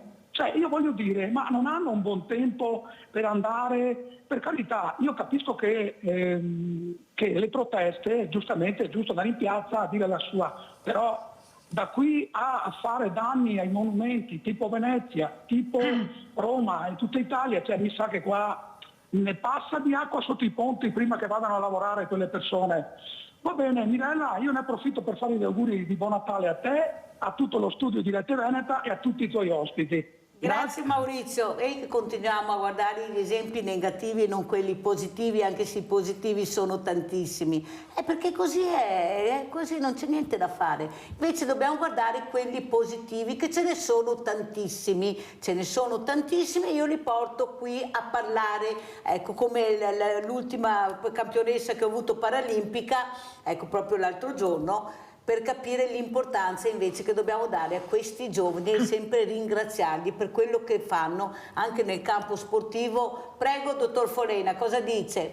Portano a casa queste medaglie meravigliose. Ho l'impressione che io non sono riuscito a farmi capire, ho parlato in vano, ma abbiamo capito. Allora, i giovani di nuova generazione, quelli che vanno a buttare l'acqua verde nella laguna di Venezia, è la minoranza della minoranza della minoranza. Il problema è che su 10 giovani italiani, d'accordo? I 9 che appaiono nei media, i giornali, e di cui parlava il signore che ha telefonato, sono quelli che delinquono. Sì, ci sono quelli che si drogano. Allora, ricordiamoci, io appartengo alla generazione, ero giovane negli anni 70, eravamo tutti terroristi, drogati, una generazione che si è falcidiata con la droga che girava negli anni 70 e anni 80 non è minimamente paragonabile a quella di oggi. Eravamo bollati come una generazione di falliti, di drogati, di violenti politicamente. Non era così, solo che riuscire a comprendere, non credo sia, è difficile, d'accordo, è difficile. Sforziamoci, mettiamoci d'impegno, non sono quelli che appaiono la realtà, tutta la realtà. La realtà che è dipinta dai media e anche dai nostri occhi, come avete presente gli spot? Sono quei fasci di luce che illuminano il palcoscenico. Chiamano così anche lo spot. Lo spot illumina una porzione piccolissima del palcoscenico della realtà, della società. E noi abbiamo la sensazione, è un errore di prospettiva, un'illusione ottica, che la realtà sia tutta compresa in quello che è illuminato dallo spot. Ora, se io fossi giovane, un giovane che lavora, che studia, che si dà da fare, fa anche volontariato, e mi sento sempre descritto come questi giovani, sì, perché voi bisogna parlare anche di quelli che si drogano, ma parliamo solo di quelli che si drogano, parliamo solo di quelli che, poverini, adesso c'è un'enorme emergenza, sono aumentati di 10 volte dopo il Covid i ragazzi che ricorrono ai servizi di neuropsichiatria infantile, che poi l'infantile va fino a 18 anni, le ragazze che soffrono di disturbi alimentari, ragazzi che si chiudono in casa, come quelli col nome giapponese hikikomori, gente che si esclude dalla società, di disturbi psichici più o meno gravi, stanno aumentando a dismisura. E questo certo è preoccupante, ma se dei giovani si parla soltanto in questi casi, abbiamo la sensazione che tutti i giovani o la prevalenza dei giovani siano con disturbi alimentari e che si rinchiudono in casa e non abbiamo voglia di fare niente. Allora, questo non è vero. Professor Folena, facciamo una parentesi, e anche a tutti Filippo adesso, guai, adesso sono tutti che hanno paura, il terrore del fidanzatino, dell'amichetto, ma non può funzionare così, ha ragione a dirlo, non può funzionare così, perché li stiamo autodistruggendo, sono messaggi devastanti che stanno arrivando, avete sentito i numeri delle telefonate che arrivano ai centri di emergenza, è una cosa incredibile, fa bene a dirlo, dottor Folena, prego. No, finito, dico soltanto che io faccio giornalista professionista da 40 anni, anche perché sono stato responsabile nazionale di una grande organizzazione di giovani, che è l'Azione Cattolica Italiana di 45 anni fa, gli anni li ho anch'io, vado in cerca sempre disperatamente, ma non è basta avere gli occhi aperti, di storie positive di giovani per riequilibrare l'immagine negativa, che ripeto, mi dispiace per chi ha telefonato, ma la storia va studiata, dobbiamo avere un minimo di prospettiva, di profondità storica, diacronica. Tutte le generazioni giovanili sono state maltrattate dagli adulti del tempo. Adulti che si sono sempre dimenticati di come erano giovani a loro volta, quando erano giovani. Io come venivo trattato dagli adulti da allora? Parlavano bene della mia generazione? No, parlavano malissimo della mia generazione. Che cosa avremmo mai potuto combinare? Nulla! Non avremmo potuto combinare nulla. Adesso noi siamo gli stessi che diciamo queste cose, ci rapiamo coi giovani, poi in azienda un laureato in ingegneria dopo 5-6 anni di studio gli diamo uno stage di 400-500 euro e poi fra un anno vedremo, perché tanto se non ci sei tu c'è un altro che viene a fare il tuo lavoro. E poi ce la pigliamo con i giovani questi giovani che cosa? I buoni che abbiamo, i bravi, i lavoratori, gli studiosi, li maltrattiamo, salvo poi parlarne male ancora. Io dico, se devo prendermela con qualcuno e mettere sul banco degli imputati, non si fanno i processi, ma se proprio dovessimo farli sul banco degli imputati, non metto questi giovani di oggi, metto questi adulti di oggi, io metto sotto accusa la mia generazione, perché sono figli nostri questi, non sono figli di chissà chi, di NN. Scusa, visto che tu ci sfoghiamo, mi sono sfogato anch'io. Bravissimo, così, ma deve essere così, se no cosa serve questa trasmissione? Sveglia Veneti si chiama. Facciamoci l'esame di coscienza invece di parlare male. Vai Livio. Irella, ciao. Ciao. Un saluto ai tuoi ospiti. Dunque, hai mai sentito tu questa trasmissione Sveglia Veneti? Ci saranno migliaia di persone, molte migliaia di persone che la vedono. Hai mai sentito tu una telefonata di qualche politico, anche molto in vista, che telefona, che si prende la briga di telefonare per dire sì, avete ragione, poi anche se magari fa qualche promessa e non la mantiene, va bene, ormai siamo abituati e i politici fanno solo promesse e dopo non le mantengono. Ma voglio dire, anche che questa trasmissione, chi la sente, se è un uomo politico di rilevanza, eccetera, dovrebbe informarne anche i suoi colleghi. Ti interrompo perché te l'ho detto l'altro giorno, ma se io li chiamo, non tutti, qualcuno è venuto e bisogna dirlo. Sì, certo. Mi dicono: non voglio il contraddittorio, l'ho detto l'altro giorno, e io gli ho detto stai a casa, che problema c'è? Se non vuole il contraddittorio, perché vuole parlare solo lui e non vuole confrontarsi, a me non me ne può fregare di meno, hai capito? Oppure hanno le commissioni, perché è difficile confrontarsi con il popolo, con la voce del popolo, è difficile Livio, è difficile, non ce la fanno, perché non hanno risposte, non sanno darvi le risposte e darvi numeri reali. E lo sanno che è difficile fare il contraddittorio con voi. Grazie Livio, sentiamo cosa dice Tonellato. Allora, questo contraddittorio invece che in ospedale viene fatto... Ecco, noi per parlare di cose pratiche, perché difatti poi guardiamo i numeri, ci confrontiamo, certo, e vediamo cosa siamo riusciti a fare e che proiezioni abbiamo anche per il futuro. Ci siamo dati da fare, a parte diciamo collegarci a organismi che magari potenzialmente ci danno una mano, ma dove ci danno una mano?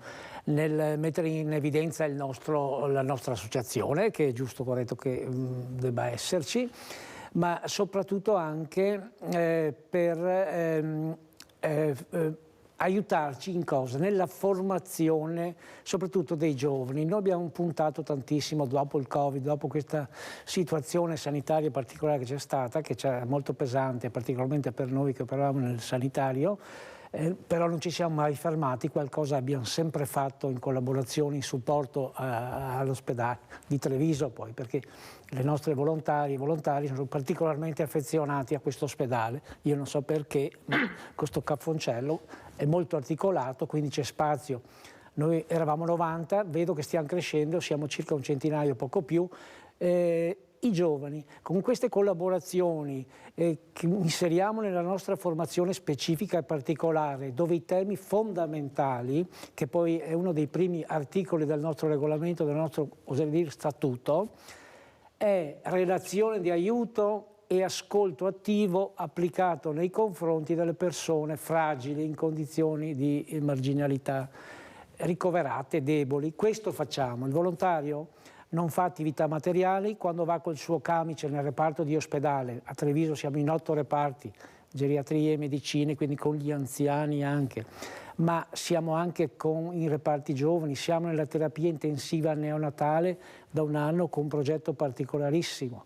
Per i casi particolarmente sociali noi non svolgiamo attività sanitaria che assolutamente ci è preclusa, figuriamoci, non siamo medici né infermieri, siamo cittadini che hanno scelto di entrare in questa attività di volontariato che deve essere per forza dico un po', ma deve essere di qualità perché l'ambiente è quello, è sanitario. Un'altra cosa, Tonellato, quando entrate in queste stanze, prendete questa mano di questo uomo, di questa donna, di questo bambino, cos'è che vedete, cos'è che sentite? Solitudine, speranza? Cos'è quello che veramente poi vi portate a casa? Poi sono delle situazioni che delle volte fai fatica a non sentire anche il dopo, quando hai lasciato. Prego. Sì, grazie. Come si dice della domanda, ma è fondamentale. Mentre lei parlava, Mirella, avevo un po' di... non dico brividi, è una cosa normale, però è questa, sono queste le nostre corde, diciamo, quelle emotive. Ma non dobbiamo caricarcele, facciamo formazione anche per superare, diciamo, tutte le situazioni che possono presentarsi quando entriamo nei reparti di ospedale. Io ho un'esperienza di 17 anni all'interno della struttura, ho fatto il volontario e poi nell'associazione avanti, adesso vabbè, ho anche questi compiti un po' di coordinare, non sono solo, c'è un consiglio direttivo. Ecco, noi abbiamo proprio nell'incontro con la persona che di fatto è a letto ricoverata di ospedale, non conosciamo, abbiamo fatto una formazione che ci permette di entrare in collegamento con questa persona quanto prima possibile. Cioè mi avvicino al letto, mi presento, siamo ben identificabili col camice, il targhettino col nome, ecco. E questa persona, diciamo, ci salutiamo. Se questa persona vediamo che accetta la nostra vicinanza, quindi ci saluta, noi non gli chiediamo mai come sta e siamo in ospedale, perché ecco, la nostra formazione ci ha detto, ci spiega in partenza, che chiedere a una persona sofferente, ricoverata in ospedale, una sua situazione sanitaria particolare di tutti i tipi, dalle più anche molto articolate, se andiamo a chiedere come sta, può farlo un parente, un familiare questo, che ha una relazione più diretta, figuriamoci. Noi che di fatto ci presentiamo in quel momento, se chiediamo come sta, così un po' formali, con sto camice che dobbiamo tenere, ci identificano, ma lei è un medico? No, lo chiariamo subito intanto questo particolare. Ma poi se chiediamo come sta, a volte è successo, non tante volte, ma qualche caso per cui ci confrontiamo quando usciamo alle nostre riunioni, abbiamo trovato persone, e questo lo dice un po' la statistica, e ne hanno parlato in conferenze, che la persona ricoverata all'ospedale, chiunque sia, è successo anche a me un paio di volte negli anni per cose non complicate, quando vieni steso sul letto di una stanza di ospedale ti senti senz'altro spossessato di tante cose, della tua, anche, logico, della tua libertà, sei in mano loro, perché loro ti devono curare, ti danno il cibo agli orari che dicono loro, ti mandano a fare gli esami che devono fare, ti portano magari, ti dicono al mattino, ti portano più tardi. Cioè, sì, ma situazione allora, come si entra in Col relazione? cuore, lascia stare sta carta, parla col cuore. No, sto guardando. Guardala, parla col cuore. Cosa provano quando vedono queste figure che non sono il solito familiare che gli chiede come stai e la risposta è basta che te me guardi come butto che staga. Questo è... Bene, cioè, grazie. cosa provi e cosa provano loro vedere questa figura estranea che però cerca di aiutarli? Quello che ci accetta ha molto piacere che ci siamo. Questo volevo sentire. Viva Dio. Sì, questo di sicuro. Sentire. Avete capito che questa ha bisogno piacere di vedere delle persone anche che non c'entrano niente con quella che è la figura familiare, perché si trattiene, perché ha paura di fare ancora più male se sta male. Allora parliamo del libro adesso del dottor Folena, perché bisogna parlare di questo bellissimo libro, uno dei tanti, ma soprattutto di questo giornalista scrittore che vedete con questo sorriso ma che punge molto quando parla, ecco, che arriva, che c'entra come Cupido, alla freccia arriva il cuore. Prego, dottor Folena. Stavo ascoltando Tonellato, stavo apprezzandolo, perché chissà quante cose pungenti avrebbe da dire, e un po' si trattiene per educazione, perché anche si sa che... Comunque,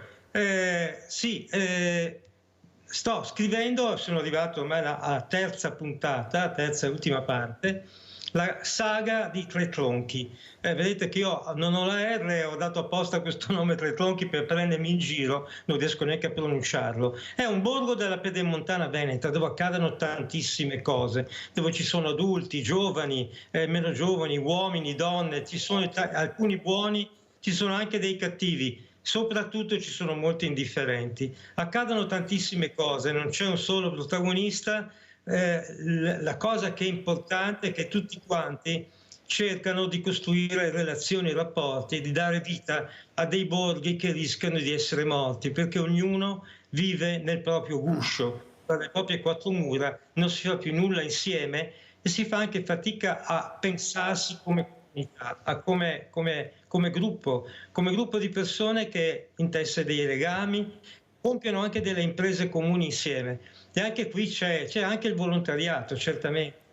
E nel secondo romanzo, ve lo faccio vedere. Bravo, stavo chiedendo, eccolo qua. Magari può essere utile. Ritorno Tre Tronchi. Sono Tre Tronchi, il primo era La notte in cui Carretto non cantò, e il terzo, che chiude la trilogia, esce in estate e l'ho appena consegnato all'editore. Quindi per quanto mi riguarda il mio dovere l'ho fatto, poi vediamo se anche l'editore fa il suo. Si svolge in due posti in realtà, perché il parroco di questo paese è stato mandato in punizione in montagna, in un altro paese, un borgo immaginario che si chiama Raminga. Sono quattro frazioni: Raminga, Sassorocco, Valle Chiusa e Boscaccio, quindi un posto sperdutissimo dalle parti, penso che sia dalle piccole Dolomiti, un po', non è più prealpe, non è ancora Alpe, siamo lì a metà strada. È talmente dimenticato questo paese che è l'unico paese del Veneto da cui dal 1909 non è mai passato il Giro d'Italia. È incredibile. Il Giro d'Italia nel Veneto, ovunque, non è mai stato lì. Paese dimenticato, e anche in questo paese dimenticato non bisogna che ce ne dimentichiamo. E chi arriva lì cerca subito di recuperare, di costruire, di far incontrare le persone. È un romanzo che non può piacere a chi non ha il senso dell'umorismo.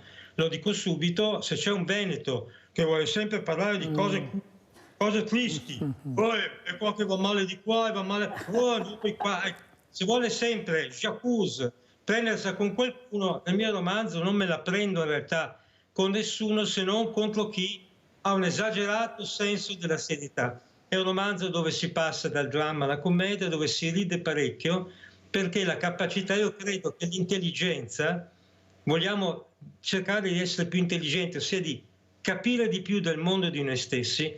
L'intelligenza passa necessariamente dall'autoironia, ossia dal saper ridere e scherzare di noi stessi. Ma come mai i politici non sono così autoironici? Per poi poter vedere quegli oppure, dottor Folena, anche queste satire che non le vedono bene. Io rimpiango sempre Andreotti che non si arrabbiava mai, anzi qualsiasi cosa andava bene, gli hanno detto e fatto di tutti i colori, ma lui era sempre, volava alto. Questi qua adesso guai, denunciano, querelano, anche per delle cose invece che dovrebbero vedere in maniera anche positiva. Dico io, la satira è positiva. Prego, dottor Folena.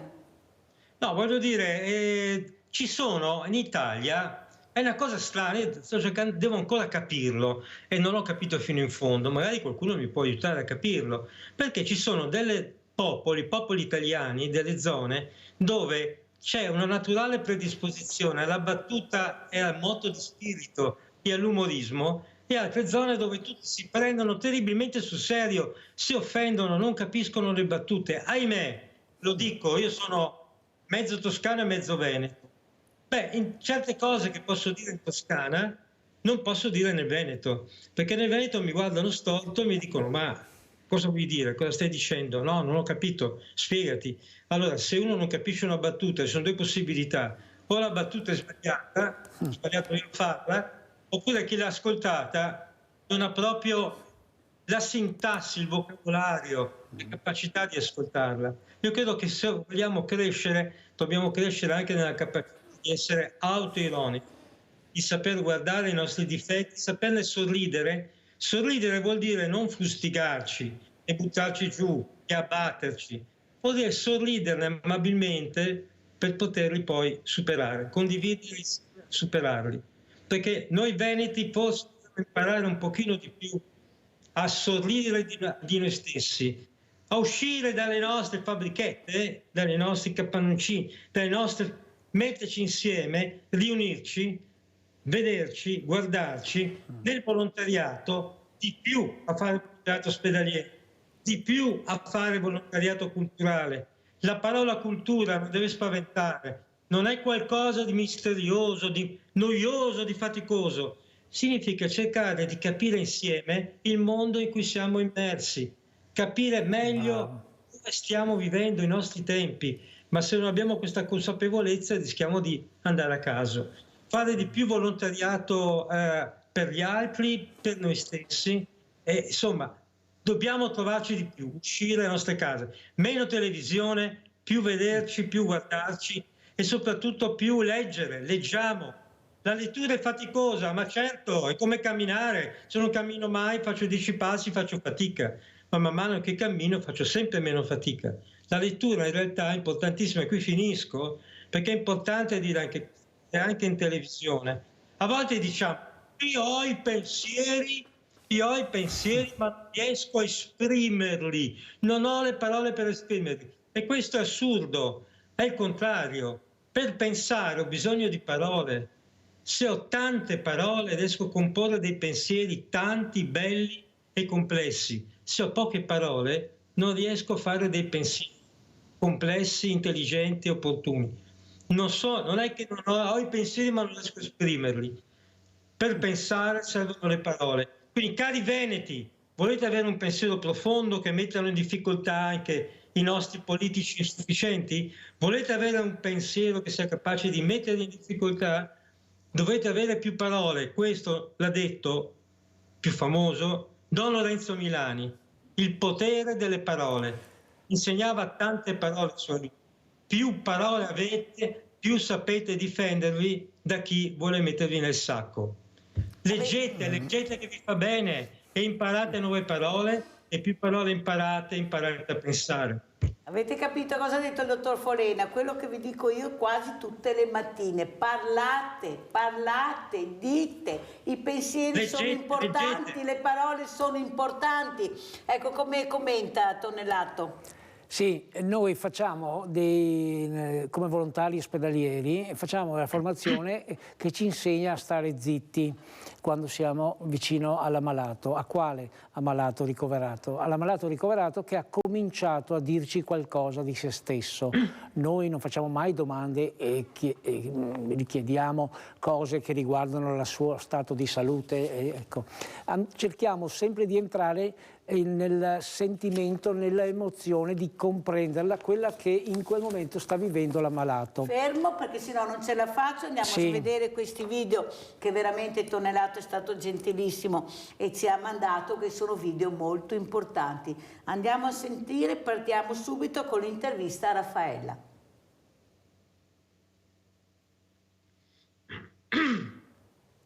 Buongiorno a tutti, vi ringrazio innanzitutto per questo invito che ho ricevuto. Io sono Raffaella e ho 45 anni e volevo portare la mia esperienza. Io mi sono ammalata 9 anni fa, purtroppo, e la diagnosi è stata chiaramente di tumore, è stato molto duro da affrontare, l'ho affrontata con la mia famiglia.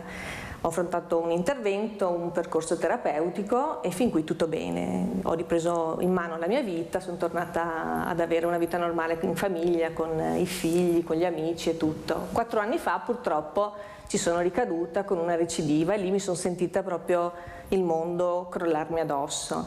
Il personale sanitario è stato fantastico perché la dottoressa che mi ha seguito e tuttora mi segue mi ha supportato in ogni modo, mi ha presentato bene il quadro clinico, mi ha detto che cosa avrei dovuto affrontare, che terapie, che cosa mi dovevo aspettare come effetti collaterali, e quanto sarebbe durato il percorso e come si sarebbe evoluta la situazione.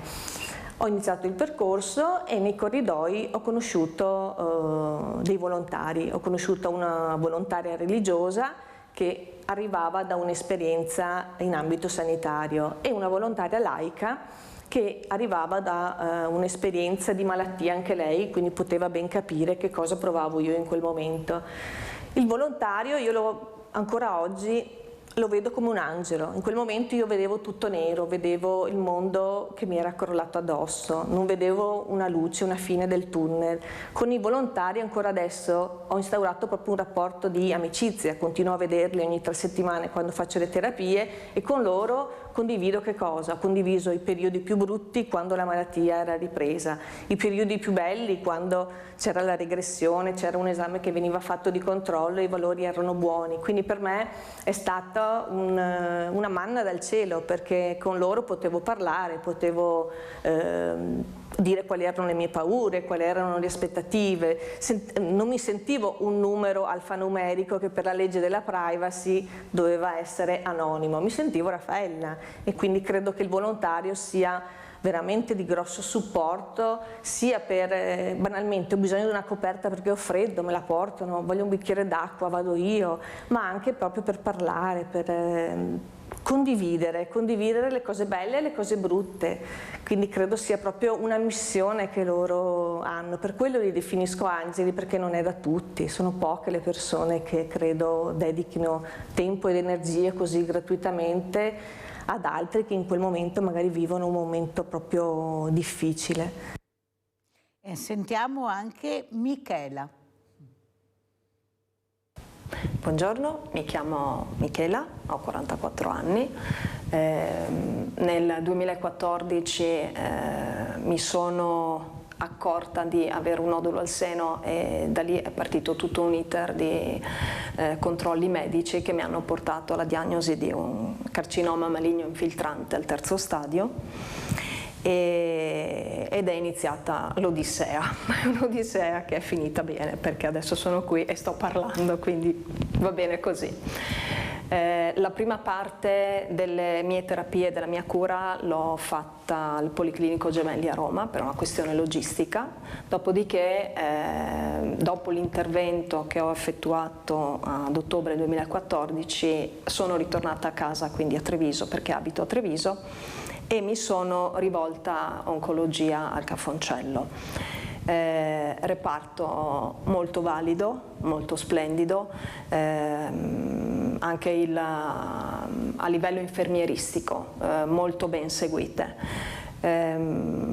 lì ho incontrato il mio angelo custode, che è stato il mio angelo custode nella seconda parte delle mie terapie, che è la Roberta, che è una volontaria del Lavo, è una volontaria del Lavo che mi è stata vicino tutte le volte in cui io mi sono recata in oncologia per la chemio. Si è instaurato subito un rapporto amichevole e a tratti direi anche materno. Per me è stata una persona importante, rendeva quei momenti molto meno pesanti rispetto a quello che sono in realtà. Con Roberta si è instaurato un rapporto di amicizia che esiste tuttora, perché ci sentiamo, ci confrontiamo su tante cose, ci supportiamo e ci facciamo delle grandissime risate. Devo dire che avere in quel tipo di reparto una persona che non si occupa di medicina, che non è tecnico, è importantissimo, perché ti fa sentire più umano. Perché noi un po' ci sentiamo degli extraterrestri, perché queste terapie comunque ti cambiano radicalmente a livello non solo fisico ma a livello mentale soprattutto, cambiano la percezione che tu hai della vita stessa. Cambiano tantissimo i rapporti umani e per tante persone che perdi in questo percorso ne trovi forse meno, ma le trovi più vere, più sincere e più vive, perché quello che mi ha trasmesso Roberta, che saluto, quello che mi ha trasmesso Roberta è stata proprio una grandissima forza di volontà, una grandissima voglia di combattere, non che io non ce l'abbia già di mio, però ho avuto una guerriera come me al mio fianco. Allora, Adriano Tonelato rimane con noi anche dopo questa seconda parte. Io vorrei chiedere al dottor Folena, giornalista e scrittore, queste donne che ce la mettono veramente tutta, queste guerriere, come si è definita in questa intervista a Michela, ecco, queste donne che se non ci fossero dovremmo veramente inventarle per il coraggio, per la caparbietà, per la determinazione. E poi vediamo l'altra faccia della medaglia, che è quella di certi uomini che non riescono a capire, a comprendere l'importanza del dialogo, del vissuto assieme, della carezza, del contatto. Basta poco, basta un semplice sguardo a volte e queste donne sono contente, che l'accompagnano in percorsi anche difficili. Pensare che ho avuto delle esperienze con delle ospiti che hanno detto: mio marito mi ha lasciato nel momento che ha saputo che avevo un tumore, sono stata abbandonata da mio marito. Pensate, ecco, eppure mi sono rimboccata le maniche, ho lottato, sono qua e sono orgogliosa e sto ancora lottando. Ecco, da scrittore, dottor Folena, che libro scriverebbe a queste donne che veramente sono un esempio dell'umanità, persone? Io non parlerei di uomini e donne, di persone. Prego. Voce, esattamente. voce. Proprio, mi sentite? Sì, adesso sì, dottor Folena.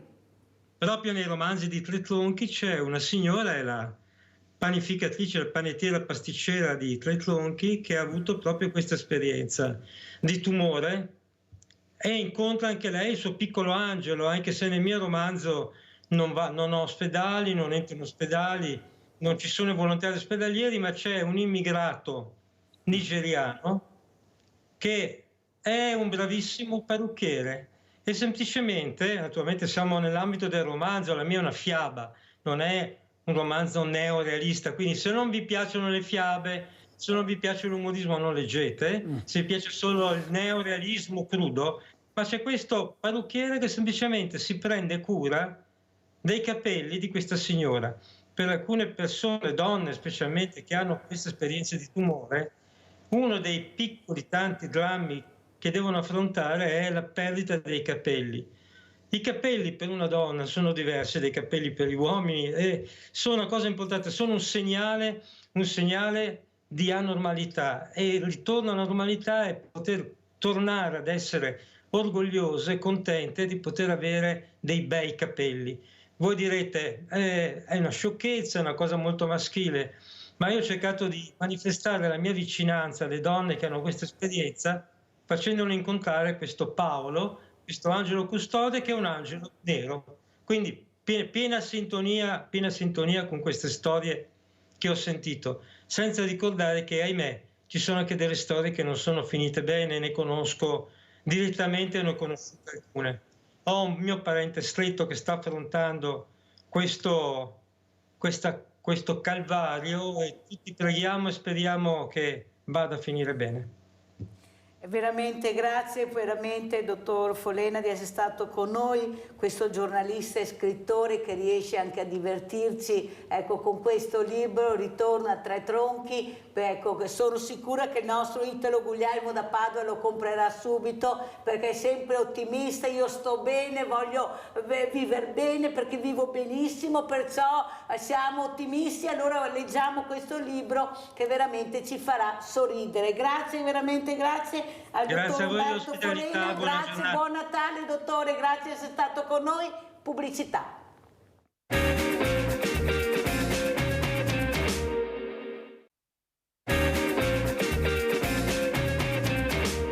Mi chiamo Francesca e sono un'infermiera che lavora in oncologia, lavoro in un day hospital. Sono entrati da noi sempre in punta dei piedi, nel senso che anche noi non ci aspettavamo, non sapevamo come accogliere questa presenza, perché non sapevamo anche come integrarli nel nostro ambiente lavorativo. Però come tutte le mattine loro entrano, sono entrati molto silenziosamente, e loro entrano in reparto alla mattina, fanno il giro sia in reparto che in day hospital e si accostano al paziente.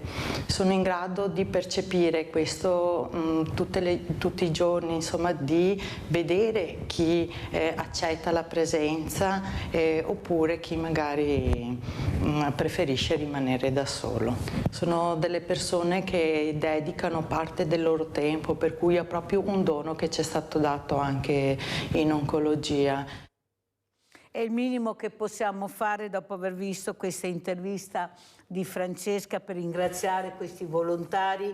Guardiamo questo promo dell'AVO, che è molto importante per capire l'importanza di chi avete questa mattina seduto qui davanti alle telecamere, per far capire il grande lavoro che fanno. Andiamo a vedere il promo.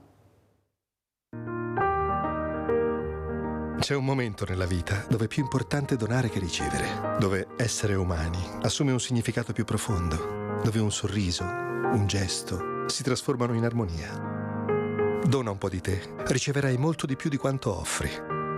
Riscopri nel volontariato AVO il senso più vero della parola gratuità e il significato dell'accoglienza. Fai una scelta per rendere unica e piena la tua vita. Diventa volontario AVO.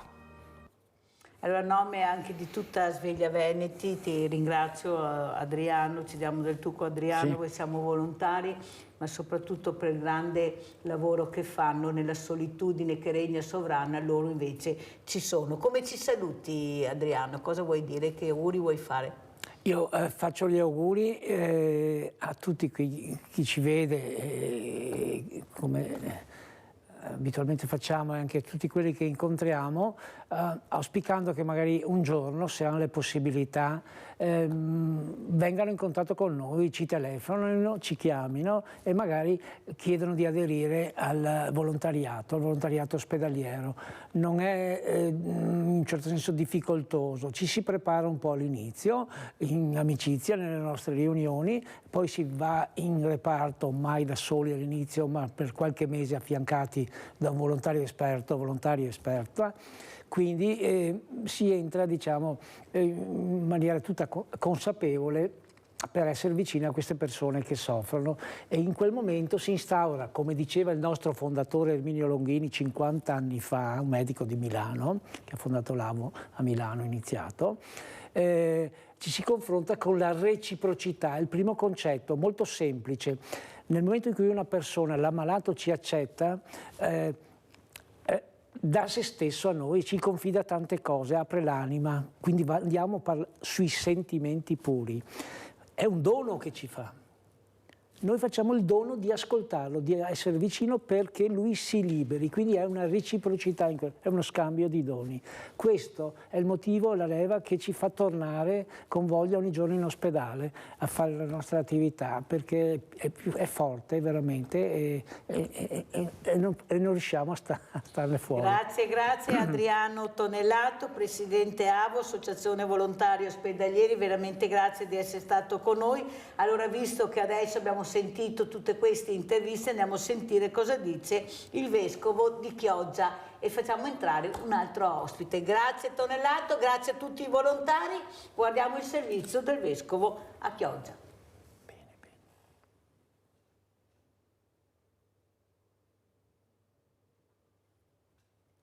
Il tempo di avvento che prepara verso il Natale sta procedendo a grandi passi. Il Vescovo di Chioggia, Monsignor Giampaolo Dianin, ha voluto rivolgere un messaggio a tutti i fedeli della diocesi e non solo, guardando anche alla città clodiense. Non stiamo riascoltando un vecchio disco, in questo caso vecchio di 2000 anni, perché noi non siamo più quelli dello scorso anno, ma anche il tempo in cui viviamo è incredibilmente diverso già da quello che abbiamo appena terminato. Penso alla guerra in Ucraina, in Palestina, e penso anche, per guardare a casa nostra, a questo incredibile e efferato omicidio di questa giovane ragazza Giulia, per l'incapacità di vivere un amore autentico, sereno, liberante e non possessivo e soffocante. Monsignor Dianin sottolinea l'impegno del cammino. È la supplica che eleviamo al Signore per tanti motivi, per la giovane Giulia, per la pace, per le vittime e anche per i carnefici. È una preghiera carica di speranza. Il breve viaggio, perché l'avvento passa in un attimo e il Natale è già alle porte. Il breve viaggio che ci attende non è una finzione, come dicevamo, ma è una profonda verità. Non ha nulla di poetico o di dolciastro, ma ci dice che noi veramente abbiamo bisogno più che mai di Dio, della sua parola, dei suoi insegnamenti, di una salvezza. E allora auguri a tutti voi per questo avvento, buona preparazione a un Natale vero e autentico. Dopo aver sentito queste parole vi presento subito il professor Giordano Casonato, formatore Scuola di Talenti di Oderzo, non a caso. Tutta la mattina, professor Casonato, intanto grazie di essere qui. Grazie a lei per l'invito. Che parliamo di giovani, di talenti, di brave persone, ne abbiamo anche intervistato, hanno le idee chiare, sono preparatissime, ma perché non si vuol vedere la parte veramente squisita, la parte eccelsa che abbiamo anche nel nostro paese, che sono i giovani, quelli bravi, che si impegnano, però se ne vanno, sono stanchi, hanno aspettato, ma non riusciamo veramente a dar loro quello che si meritano nell'impegno dello studio, per fare carriera, per avere uno stipendio adeguato. Cosa succede, professor Casonato? Succede che siamo dentro la cultura del difetto, invece di essere nella cultura del talento. E quindi quando, faccio un esempio, a scuola si cerca ciò che non funziona, si iniziano le sigle, DSA, BES, e tutto ciò che riguarda il difetto nello standard dell'apprendimento, invece di cercare il talento. Racconto un episodio che mi sembra simpatico. Una mamma che doveva iscrivere il figlio alla mia scuola diversi anni fa mi dice: cosa fate per mio figlio perché ha la certificazione A, B, C, D e vorrei capire voi che cosa fate. Io l'ho guardata, che talento ha suo figlio? E allora a quel punto è rimasta spiazzata. In che senso che talento ha? Ma se cerchiamo i difetti troviamo difetti, se cerchiamo talenti troviamo talenti. Quindi secondo me dal lato sia della scuola, sia della famiglia, sia delle imprese, i tre mondi con cui noi ci collochiamo, c'è bisogno di guardare ai pregi, non ai difetti, e al potenziale. Professor Casonato, ma c'è una grande differenza tra la cultura e il talento. Poi andiamo sullo stesso binario, però sono due cose che sono completamente diverse. Guardi, non è detto che quella persona che ha cultura sia anche talentuosa. Ma io direi che la cultura è come il terreno. deve saper accogliere i semi buoni. E dopo c'è un operaio intorno, a volte sono i genitori, a volte sono gli insegnanti, che devono creare le condizioni buone per farli fiorire. Io credo che il nuovo ruolo che si devono dare agli insegnanti, e con le nuove linee, le nuove indicazioni, secondo me c'è questa possibilità, quella di raccogliere cosa deve fare l'agricoltore per far crescere bene i talenti che trova. Il punto è che non possiamo pensare che i talenti siano tutti uguali. E allora c'è anche una cultura, io dico, della standardizzazione che va contro la cultura invece del talento che c'è in ognuno, che è diverso. E saper raccogliere queste differenze è il compito che ci siamo dati anche con pubblicazioni, con attività che facciamo nelle scuole, con attività che facciamo nelle aziende, proprio per far capire che è arrivato il momento di guardare al positivo. Però questo seme che si pianta nel terreno deve essere annaffiato, certo, deve essere sorretto se certo, si curva. Certo. Secondo lei, professor Casonato, la scuola fa questo o devo essere fortunato ad andare in quella scuola a trovare l'insegnante che riesce a capire questo talento, questa cosa che ho dentro ma non la capisco ancora perché sono piccolo? Ho bisogno che qualcuno mi accompagni per capire che talento ho, ce l'ho dentro, ma se non lo tiriamo fuori perché non lo annaffiamo, non lo mettiamo bello, ritto, che così cresce bene, questo talento non verrà mai fuori. Chissà quanti talenti perdiamo perché non li accompagniamo nei percorsi corretti anche con la scuola. Sta usando tutte parole che fanno parte di quello che io chiamo il viaggio del talento, quello di accompagnare. Il punto è che qual è l'obiettivo della scuola? È apprendere. Io dico sempre c'è la scuola dell'apprendimento e la scuola dell'apprendimento comporta anche dal punto di vista burocratico un sacco di adempimenti. Quando io dico ma è la scuola del talento, quindi quelli che vanno a scoprire a fondo il potenziale dei ragazzi, richiede un'attenzione diversa. Le faccio un esempio: se io ho una pagella dove ho i voti in tutte le discipline, ho un voto sul comportamento, io dico aggiungiamo anche il profilo di talento, perché probabilmente anche quando andiamo a parlare con le famiglie allora discutere del futuro dei ragazzi e del loro potenziale è importante. Ecco allora che se la scuola si dà questa missione può fare quello che dice, annaffiare, accompagnare, sorreggere nei momenti di difficoltà.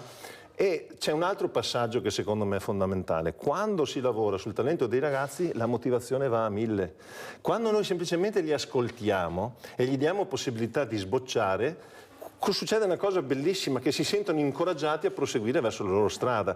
Quindi ecco perché servono scuole del talento, per fare in modo che raccolgano e accompagnino i talenti dei ragazzi. Se riusciamo a far questo, a cambiare la cultura, è la missione che mi do negli ultimi anni, che mi resta, mi dice, nel senso che mi piace pensare di aver raggiunto una certa età e di poter vedere che la scuola lentamente si accorge che deve essere anche scuola del talento, non solo scuola dell'apprendimento.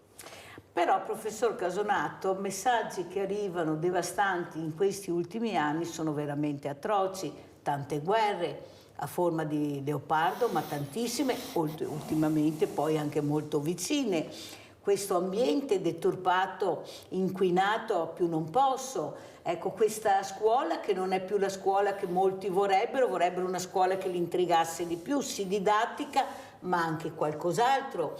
Ecco, c'è qualcosa che non torna nei nostri conti, perché questi ragazzi, oltre ad avere il diritto di studiare nella maniera giusta, di creare nella maniera giusta, di divertirsi nella maniera giusta, poi trovano, io sono andata e lo dico tante volte al professor Casonato, nei laboratori sono diventati magazzini, negli auditori che sono diventati magazzini. Allora io devo essere fortunato ad avere quella scuola, essere in quel territorio, ma non è giusto. Avere l'insegnante di sostegno che è per la scuola, non è per il ragazzo, ma nessuno lo dice, sembra che l'insegnante di sostegno sia per il ragazzo singolo, mentre è per la scuola l'insegnante di sostegno. Tante cose che non si dicono, ma perché qualcuno non le vuole dire, perché non vuol far crescere questo ragazzo nella maniera corretta, ma lui lo sta gridando, ormai è anche stanco. Prego. Ma io penso che vorrei rivolgere un appello anche a tutti gli insegnanti, e guardi, sono tanti, che invece credono nell'educazione, quindi credono nell'idea che oltre a insegnare devono anche accompagnare, no? E vorrei proprio dire a questi insegnanti che forse è il momento buono questo per in qualche modo provarci a uscire, creare una forma mentis, diciamo così, da parte dei ragazzi che fanno iniziare il viaggio verso la propria autorealizzazione. Questo è molto complicato perché vivono dentro, bisogna dire, anche la scuola non è esente dalle burocrazie che aumentano. E un danno che forse è al di là delle guerre, eccetera, cominciamo dal piccolo, la burocrazia che comporta controlli, diciamo, di carta, anziché controlli fisici sulle persone, che poi la parola controllo è brutto, vorrei dire quasi guide, no? Lo Stato che diventa guida, non solo un controllore. Mi piacerebbe di più e invece diciamo che gli insegnanti sono sommersi da burocrazie e per riuscire a ridurre questo Stato e dedicare più tempo all'educazione forse c'è bisogno di più accompagnatori. Le faccio un esempio perché io l'ho sperimentato facendo scuole internazionali. Non arrivano ispettori, arrivano consulenti che ti accompagnano nel costruire il progetto della tua scuola. Da noi arrivano gli ispettori per sanzionarti, quindi siamo nella cultura, io chiamo di guardie ladri, che dovrebbe essere sostituita da una cultura invece di dialogo tra tutte le parti sociali. E insegnanti che vogliono la scuola del talento ce ne sono, però sono una minoranza. Perché tutti dicono, sì, ma dopo il Ministero mi infila dentro queste cose qua. Secondo me ci sono degli elementi nuovi nel Ministero che si possono raccogliere, devo dire che con alcune scuole stiamo lavorando, per cui voglio essere ottimista. Se noi cominciamo nel piccolo a piantare piccoli semi da qualche parte, spero che boccino anche da altre parti, perché quello è il tema, cioè fare in modo di creare delle piccole buone prassi, e se cominciamo qui noi nel nostro Veneto, io sono anche fiero di sta roba qua, penso che dopo sia utile provare a vedere se anche in altre scuole funziona. Le dico che noi abbiamo fatto un'esperienza bellissima con Gela, in Sicilia. E lì abbiamo visto i laboratori del talento dei bambini già nella scuola dell'infanzia, che hanno dato idea di qualcosa di bello che si può fare se mettiamo al centro gli studenti e non solo i programmi ministeriali. Però, professor Casonato, c'è un grande problema che ha detto anche il professor Rosina e anche il dottor Folena prima di lei. Questi semi sono nel terreno, saranno anche pochi, ma fortunatamente ci sono. Adesso c'è l'inverno, c'è la neve, sono belli coperti sotto questa coltre calda. Il problema è che in primavera dovranno sbocciare, però c'è un percorso da fare. Se si farà questo percorso, la politica capirà che bisogna investire sui giovani, sulla scuola, su infrastrutture adatte a loro, sulla famiglia, sugli asili, perché tutto parte da là, sullo sport. Lo sport è nella Costituzione quest'anno, ma se andiamo nelle scuole pochissimi fanno sport. Questo sport che costa tantissimo, queste famiglie sempre più povere. Allora la scuola può fare quello che può fare, ma dopo questo ragazzo si ritrova solo. Cioè voi lo annaffiate, quelli bravi, perché bisogna dire anche quello, cercate di mettere anche questo ramo per stare dritto, ma se poi quando esce da scuola trova tutto l'incontrario di tutto, di quello che è come una spugna lui ha assorbito, dice ma cosa mi hanno detto a scuola, adesso cosa faccio? Prego. Prendo un attimo il cellulare perché ho segnato una foto con un messaggio di un ragazzo di 30 anni e volevo leggerlo con voi, che è sul libro che ho appena pubblicato. Salve Giordano, ormai è più di un mese che ho cambiato lavoro e nonostante la sicurezza economica, quel senso di disagio professionale non è sparito, anzi sta aumentando e mi sta preoccupando parecchio. Non mi sento realizzato in quello che faccio, resta sempre quel sentore di non costruire nulla. Sembra una follia rinunciare a un lavoro di questi tempi e senza alternative in mano, ma è come se in mano non avessi niente e non capisco perché. Avrebbe qualche consiglio per me? E di ragazzi come questo ne incontro parecchi. Leone da Trebasele che poi commentiamo. Vai Leone! Ciao Mirella, grazie per il tuo ospite. Sono le più belle cose che ho mai sentito in vita mia per la scuola. Il talento. C'è il Vangelo dei talenti. Che Dio te lo dà il talento. Però tu quel talento lo devi usare. Ma se tu non hai nessuno che ti aiuta a tirarlo fuori questo talento, non sai neanche di averlo, perciò la scuola è lì, dovrebbe essere lì apposta a tirarti fuori il meglio di te, quello che sai, che hai, la tua passione, la tua voglia di fare. È la più bella cosa che ho mai sentito. Questo docente dovrebbe essere il ministro dell'istruzione. E io penso che è la cosa giusta. A parte che la scuola deve insegnare altre cose, che tirare fuori il talento, per esempio il rispetto per gli altri, che è la prima cosa che la scuola dovrebbe insegnare, che magari dopo non abbiamo più questi femminicidi. Però io penso che il talento, coltivare il talento degli alunni sia la cosa migliore. Ciao, grazie. Grazie a te veramente Leone per queste parole che hai detto anche al professor Casamato, che fanno piacere. Prego professore. Ho fatto dei miei ultimi anni la mia missione, quindi finirò, spero, di contagiare, vorrei essere contagioso in questo caso su tutti i versanti, perché anche il mondo del lavoro deve essere pronto ad accogliere i talenti. E ci sono delle situazioni in cui non si vede. Io credo che sia una mentalità, come si dice, un esercizio che bisogna fare in tutti i campi. E quindi dal mio punto di vista quello di portare avanti la cultura del talento, sì, sono partito anch'io dalla parabola evangelica perché è talmente ricca e bella e potente che mi ha dato proprio l'ispirazione per poter dire: se dobbiamo fare una cosa, non dobbiamo fare una cosa solo delle eccellenze, ma dei talenti, dove tutti, anche quello che ha solo un talento, anche quello che ne ha meno, ha il suo semino. Ci terrei a dire questa roba qua, tutti i ragazzi che dopo vengono da me, che come Luigi prima, che ho letto, sono dispersi e hanno imparato tante cose a scuola, non sanno cosa farsene, sono infelici. Ma perché lo sono? Perché, secondo il mio punto di vista, sia la scuola sia gli ambienti lavorativi sono tutti nella logica dell'efficienza e va bene se si accompagna alla logica dell'efficienza anche la logica dell'ascolto e della relazione, cioè di capire che cosa c'è dentro la testa dei nostri ragazzi. Imparare ad ascoltare credo sia una delle regole fondamentali che negli insegnanti e negli genitori e anche negli imprenditori deve essere la prima cosa da imparare. Non si finisce mai di imparare ad ascoltare e osservare. Perché non si fa squadra, professor Casamato? Lo dico io, specialmente nel lavoro. Non hai colleghi, hai nemici a volte. Ecco, e veramente questo lo sento dai ragazzi, ecco, specialmente su quelle catene maledette di montaggio, perché andate a vedere come si lavora, che è facile dire certo, faccio l'operaio come facessi, andate a vedere come si fa l'operaio adesso, ecco, nel 2023. E quando escono questi ragazzi, questi uomini, queste donne, queste ragazze, ecco come sono distrutti. Sì. Perciò dopo devono trovare, come dice lei, un qualcosa che li accompagni. Sì. E questo non c'è la solitudine. Sì. Abbiamo i suicidi dei giovani, abbiamo i suicidi dei meno giovani, perché è la solitudine che invade. Ci siamo chiusi perché abbiamo paura del diverso, abbiamo paura del giovane, abbiamo paura di tutto, perché questo messaggio è arrivato.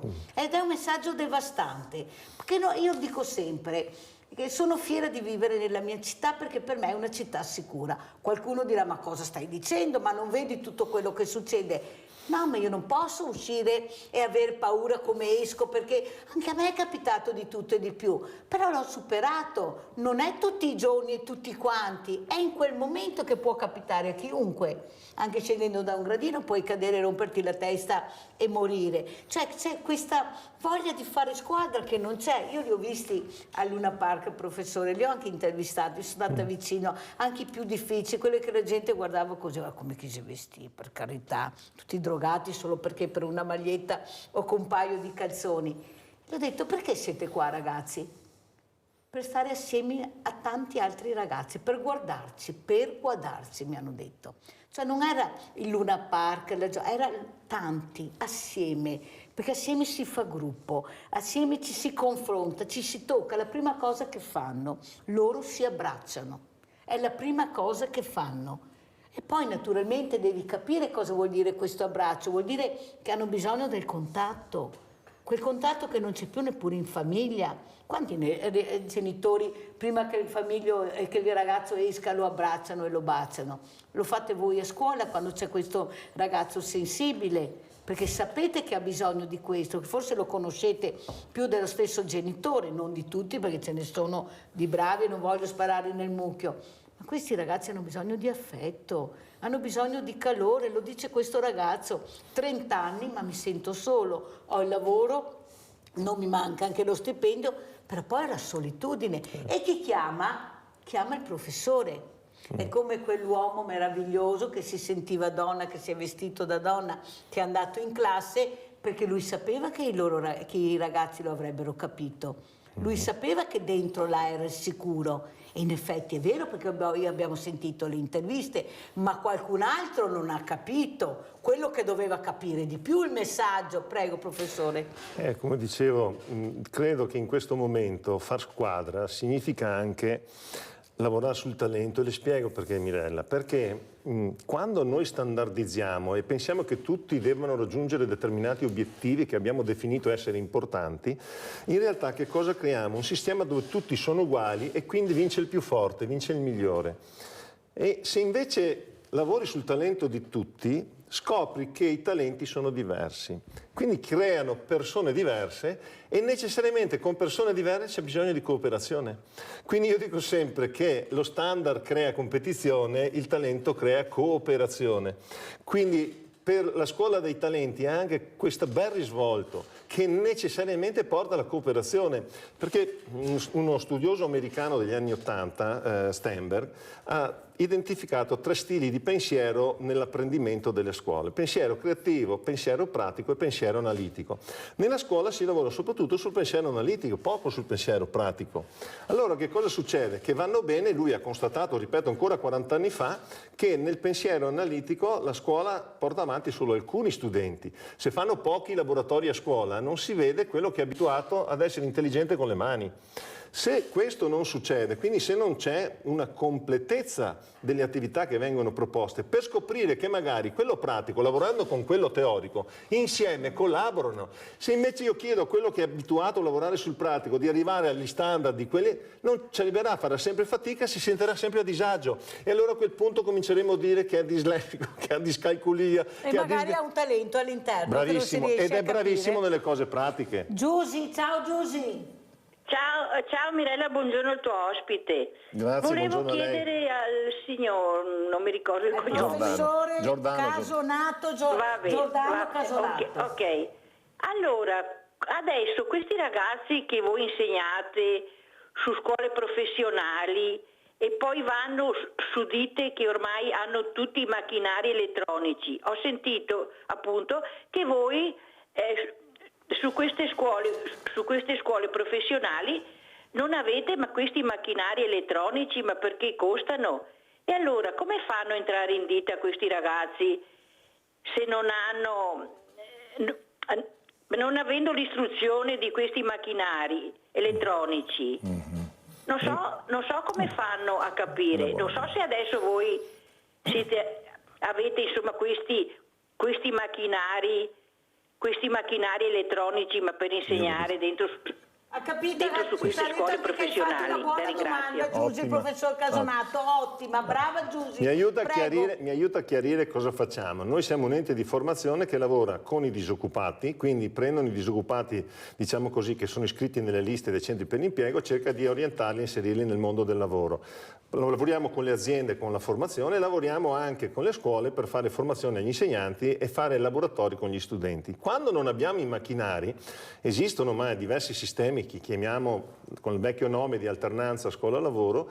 Non è che le scuole devono avere sempre gli ultimi macchinari, le spiego anche perché a volte succede che il cambiamento quando compri un laboratorio anche nuovo, fra 5 anni è già obsoleto, mentre le aziende sono costrette ad aggiornarsi.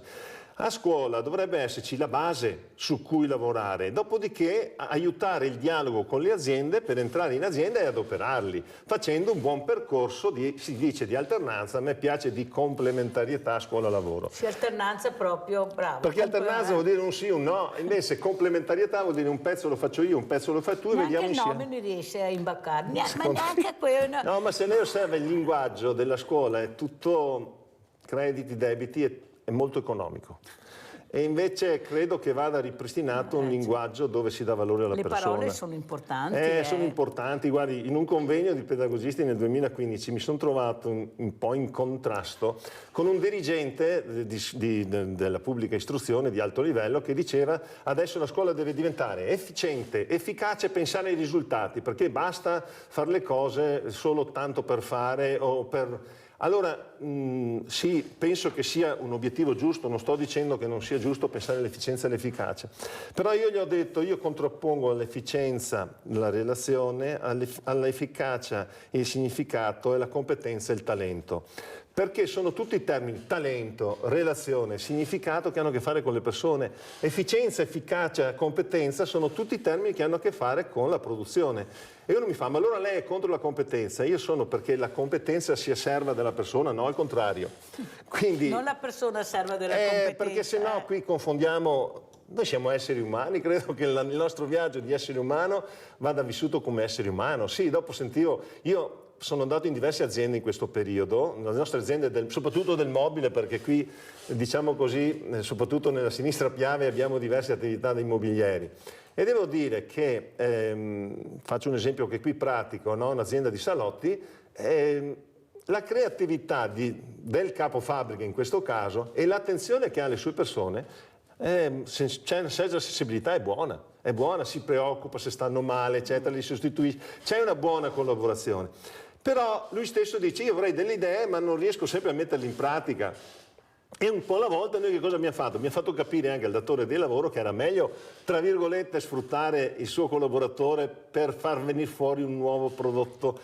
E ce l'abbiamo anche fatta, abbiamo cominciato a vedere delle... Quindi quello che voglio dire, quando tu nel tempo ti crei una visione, perché questo è il passaggio, avere una visione sulle persone che non sia efficientista e produttivistica, ma sia valorizzare le persone per fare in modo che diano il meglio di sé. Quando hai questa visione succedono tante belle cose. Bellissime queste affermazioni, professor Casonato, e la ringrazio. È stata una mattinata veramente bellissima. Questa mattina abbiamo imparato tante cose, abbiamo sentito tante cose, ma delle persone per bene, che conoscono la realtà e che stanno cercando di parlare anche un linguaggio semplice. Che per far arrivare poi alla fine alla parola ascolto. Certo. Io ascolto, certo, e allora scopro quella che è la realtà che ho davanti, che può essere femminile o maschile, ma è sempre una persona, certo, una persona che ha bisogno di scoprire cosa c'è questo talento dentro di lei, perché ce l'abbiamo nel DNA. Sì. È nel nostro DNA, perché tutti copiano da questa brava persona italiana, da nord a sud, da est a ovest. Gli stranieri copiano, vengono nel nostro paese, è il più bel paese, ma per la creatività che abbiamo e che continuiamo veramente a proporre, nonostante non riusciamo a capire che forse questo paese meriterebbe veramente molto di più, visto la cultura, l'arte, la storia, che tutti ci invidiano. Niente da fare, niente da fare. Allora anche qua il ragazzo dice, ma che paese, vado via. Ma guarda, io voglio essere anche ottimista. Nella scuola italiana, visto che io ho 2 figli all'estero, su 3, diciamo una cosa, che noi diamo tanti mattoncini di conoscenza. Io voglio spezzare una lancia a favore della scuola italiana in generale, perché diamo tanti mattoncini. Quello che manca, e quello che continuo, diciamo così, è in qualche modo accompagnare a usare bene questi mattoncini. Invece sembra che non sia compito della scuola. Qua sta il problema. E invece secondo me è compito della scuola, è compito della famiglia, è compito anche dell'azienda e soprattutto è compito della persona che comincia questo viaggio cercare non solo di chiedere di appoggiarsi, ma di scoprire a un certo punto di arrangiarsi per conto proprio. Io dico sempre, dove non c'è rischio non c'è crescita. Quindi i ragazzi devono anche essere lasciati in completa autonomia per capire fino a che punto sono in grado di affrontare il mondo che è sempre più difficile. E se cadono devono rialzarsi, ma e bisogna imparare che a rialzarsi. cadono, devono cadere per rialzarsi, non possiamo sempre metterli dritti, devono cadere, anche non sempre, ma molte volte bisogna cadere per rialzarsi. Andiamo a vedere la locandina talentare, la commentiamo col professor Giordano Casonato. Eccola qua, cosa vuol dire questa locandina, professore? Allora, io ho fatto una conferenza, stiamo andando nelle scuole a far passare questo messaggio. In questo piccolo, noi li chiediamo quaderni del talento, ho scritto questo testo che è talentare, perché è un verbo che mi piace spiegare in questo modo qua. Sentire per tutti un compito che è quello di far crescere intorno quel terreno, quell'ambiente che può servire ai ragazzi a sviluppare il proprio talento. E credo che questa sia la missione del futuro. La scuola deve talentare, la famiglia deve talentare, le aziende devono talentare. E sono partito dalla storia dei miei figli per far capire qual è la difficoltà dei genitori nel sviluppare questo tipo di lavoro. È un lavoro complicato. Già il mestiere dei genitori è difficile. E riuscire ad accompagnarli senza, per esempio, fare in modo che i genitori siano anche in grado di lasciarli rischiare. Fare in modo, l'altro giorno è venuto da me un ragazzo che a 26 anni ha interrotto gli studi, e sta interrompendo gli studi di farmacia e non sa più, e continuava a dire, non so, guardo adesso, sì, ma tu cosa vuoi fare? Tu dentro di te cosa vedi? Non so. Non so. Allora andiamo a vedere queste slide perché purtroppo il tempo è tiranno, così le commentiamo col professor Giordano Casonato. Andiamo a vedere. Eccole qua, prego. Commentiamo? Sì, allora il quaderno che ho scritto porta prima di tutto a chiedersi cos'è il talento. E il talento, a me piace immaginare che il talento è vita, è capacità, è la forma del bicchiere, cioè contiene qualcosa. Poi questo bicchiere bisogna farlo espandere e per farlo espandere serve esercizio.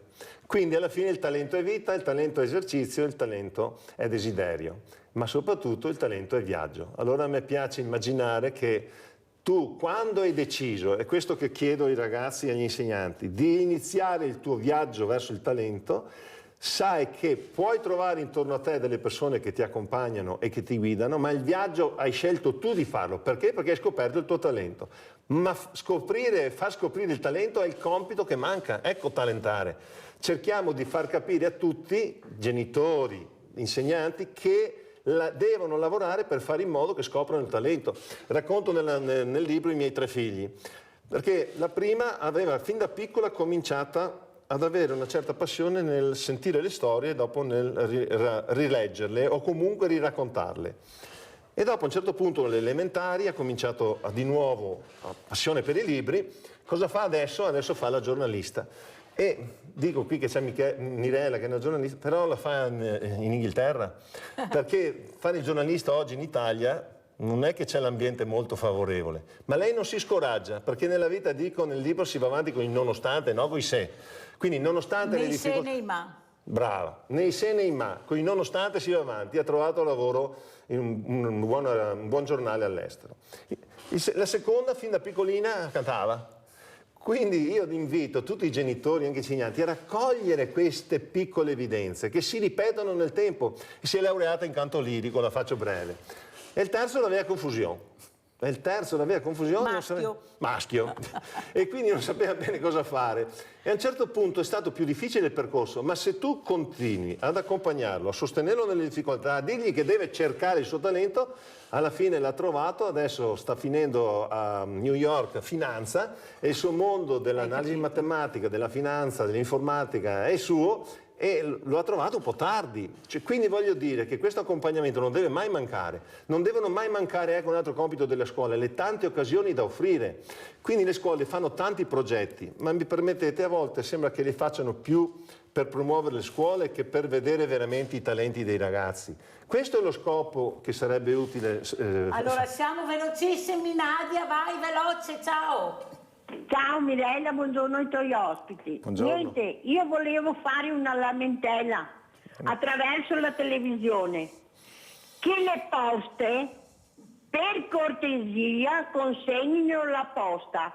Adesso ho telefonato al mio gestore della luce, al 17 di dicembre è scaduta la bolletta e me l'hanno mandata via email. Ma chi non ha il telefono, come fa?